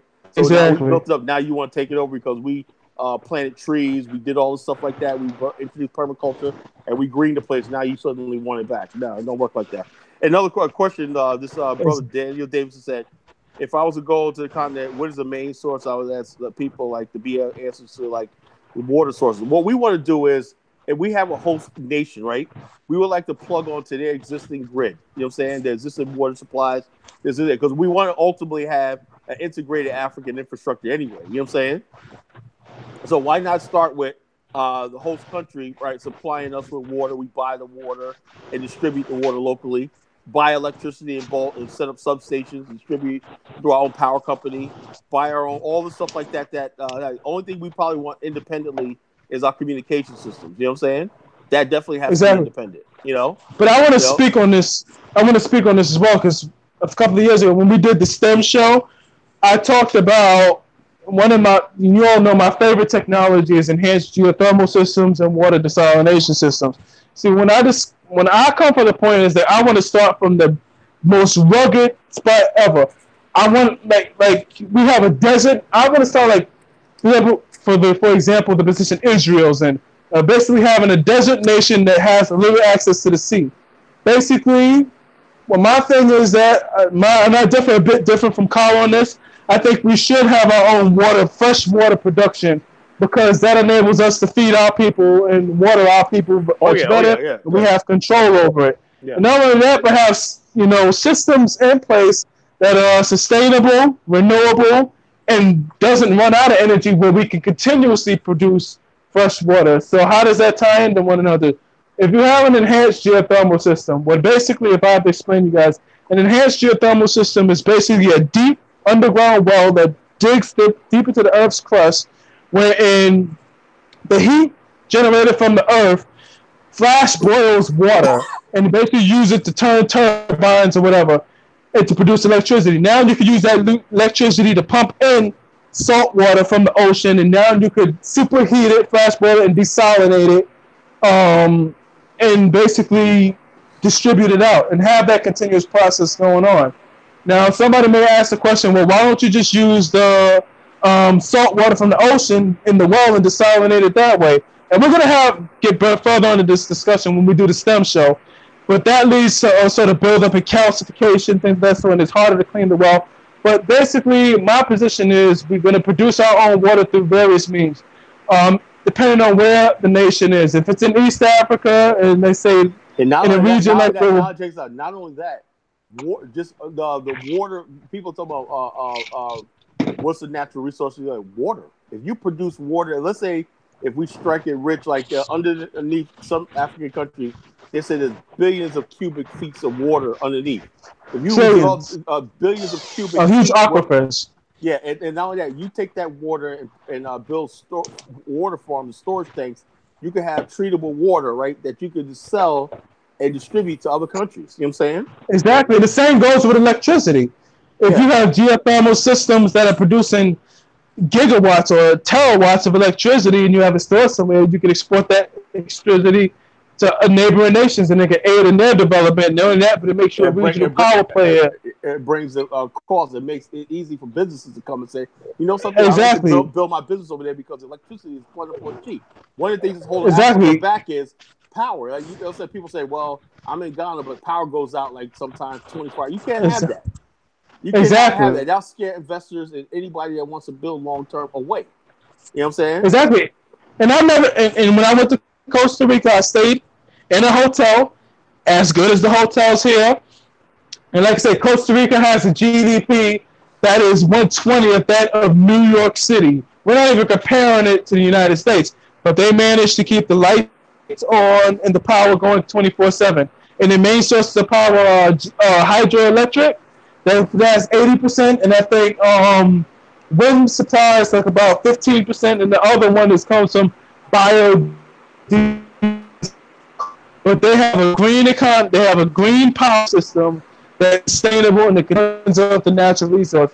Not only that, but they've entered into the natural resources that you can build your economy and not have to destroy your environment, unlike what China has done.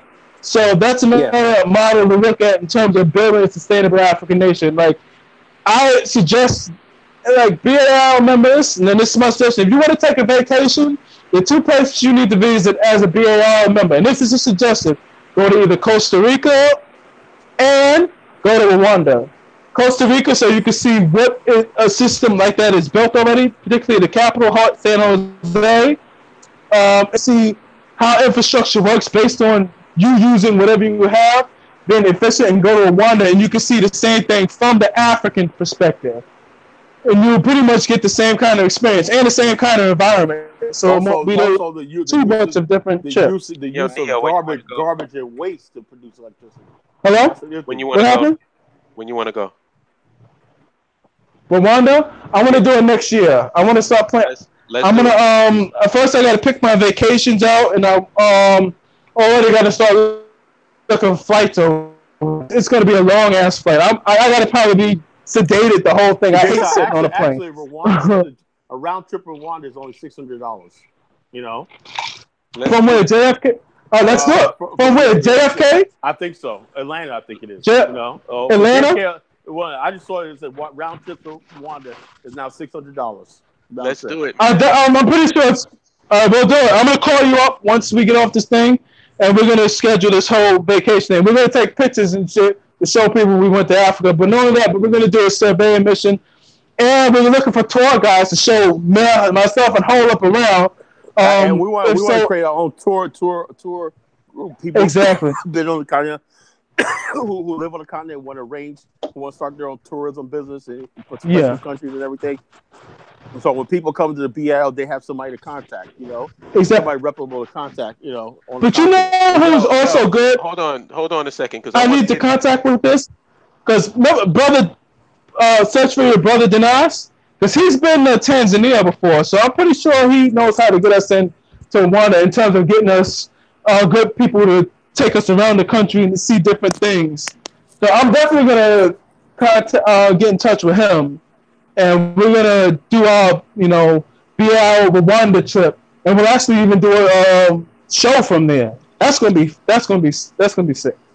All right. I want to get through these questions, so you're going to have to shorten your answers a little so I can get through. No problem. All right. This one is from Kofi. He says, would you guys recommend The Art of War by Sun Tzu? Also, what literature can you best prepare us for the continent? Rich Dad, Poor Dad prepares one for business. What's the Back to Africa guide? Somebody has to write it, Someone has to write it. No one's done that, All right. No one has done that yet, And people say, "Oh, you need to go." So where's the book? Where's the book that tells you what to do, the nuance, and give us real time information? You know what I'm saying? Real time information is verified. That's what we need. We need people to do that. Or form a group in the BAIO for tourism and just seeing the continent. And also form study groups. Study groups. And each chapter should have a study group. Yep. That helps people, informs people about what they need to do to go. They're going to have visiting lecture speakers come in and talk and stuff like that. That's stuff you can do after you get your first meet and greet. Okay, but Carl, I want to answer the brother's question. Yes, I'm going to answer all of them. One, yes, you should read Sun Tzu's Art of War. It's mandatory reading for anybody who wants to, know how to navigate life in general. Two, what books you should read? One, Building the Black African State, Amos Wilson. That's like the main reading thing. And the third type of book you should read, it depends on what your area of interest in, your area of, what you want to use with respect to helping us. For example, my area of interest in particular is day trading and forex trading. So the vast majority of the books I read are involved in forex trading and day trading. So that's it. One, if you want to read Art of War, read it. Blueprint for Black Power and books in the area if you want. Can anyone hear me? Yep. All right, good, because that background noise just went away and I thought I went out. Any other questions? Is Carl still there? No, that's it. All right. No more questions? That's it. All right, bro. Let's wrap this up. All right. And I got to call you about the Rwanda trip now. Yeah, man. I want to go, man. I want to go. Because, after I heard you and Carla talking about Rwanda, it's like, I think that's where I need to be. Exactly. What about you, Carla? You want to go with us? Is he there? He's there. Oh, where he at? I see him, but I guess his mic is, he must be muted on his end. Carla, unmute your mic if you can hear us. Or maybe he got, because sometimes it'll knock you off and then it takes a while for you to actually fall off. Oh, he's in Virginia, so he's close to the CIA. They probably abducted him.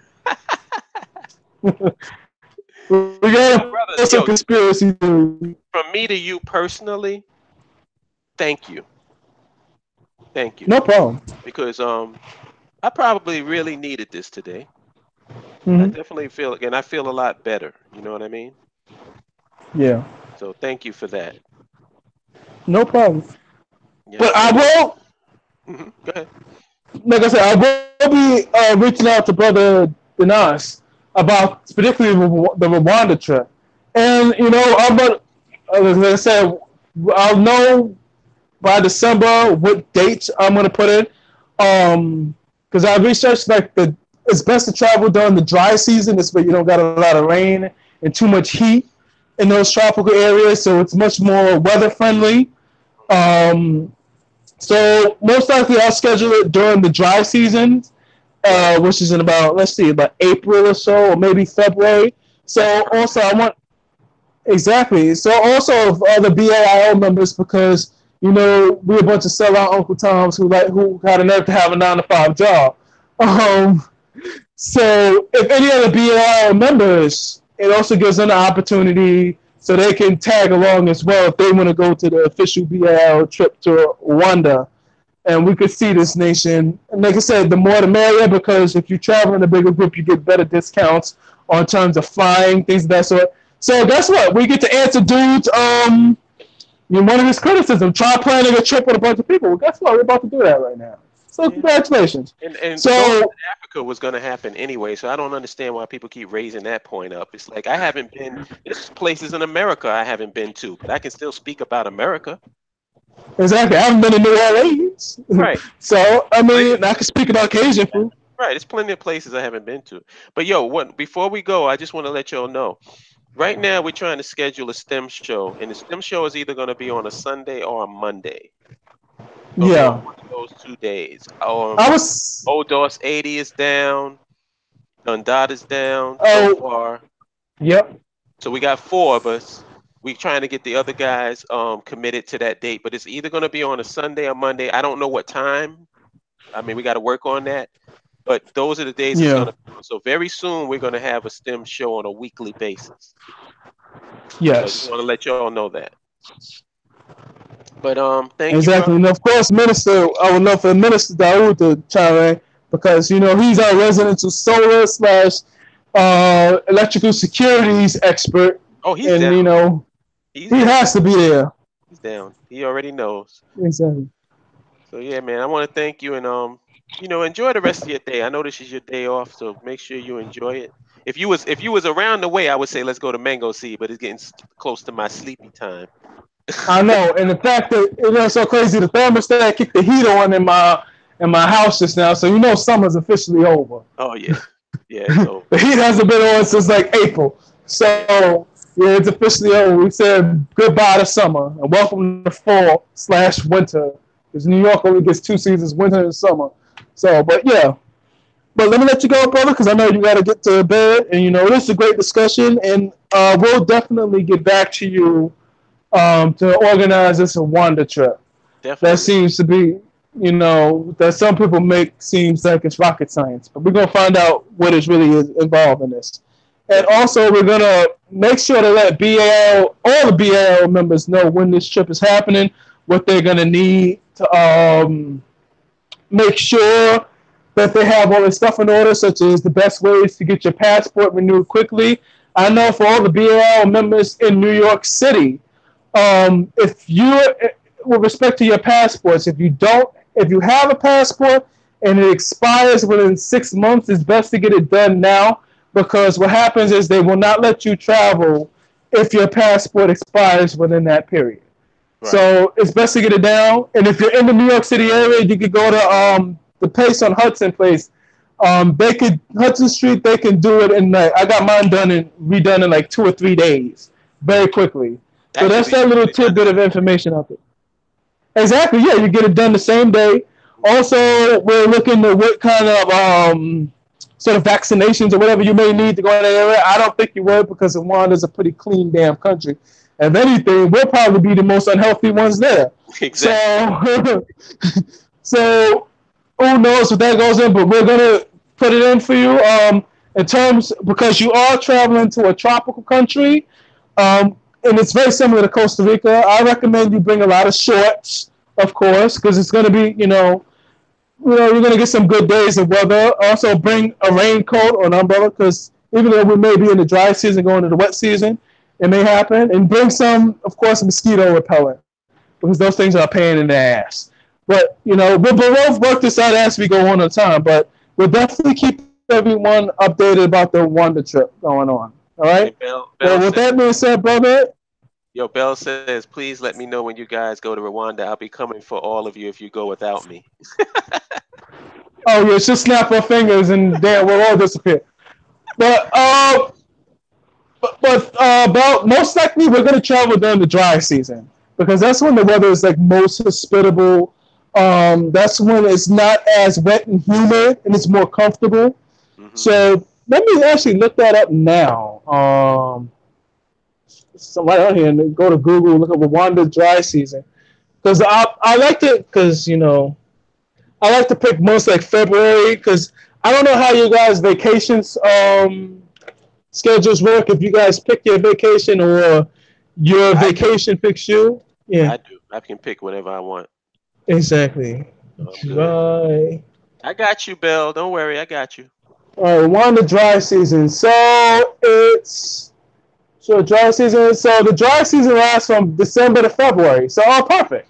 So if we do a February, we'll probably be transitioning from dry to wet season.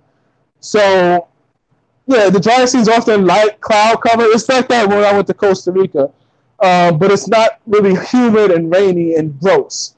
So, and then from June to mid-December, there's a long dry. June to mid-September, there's a longer dry season.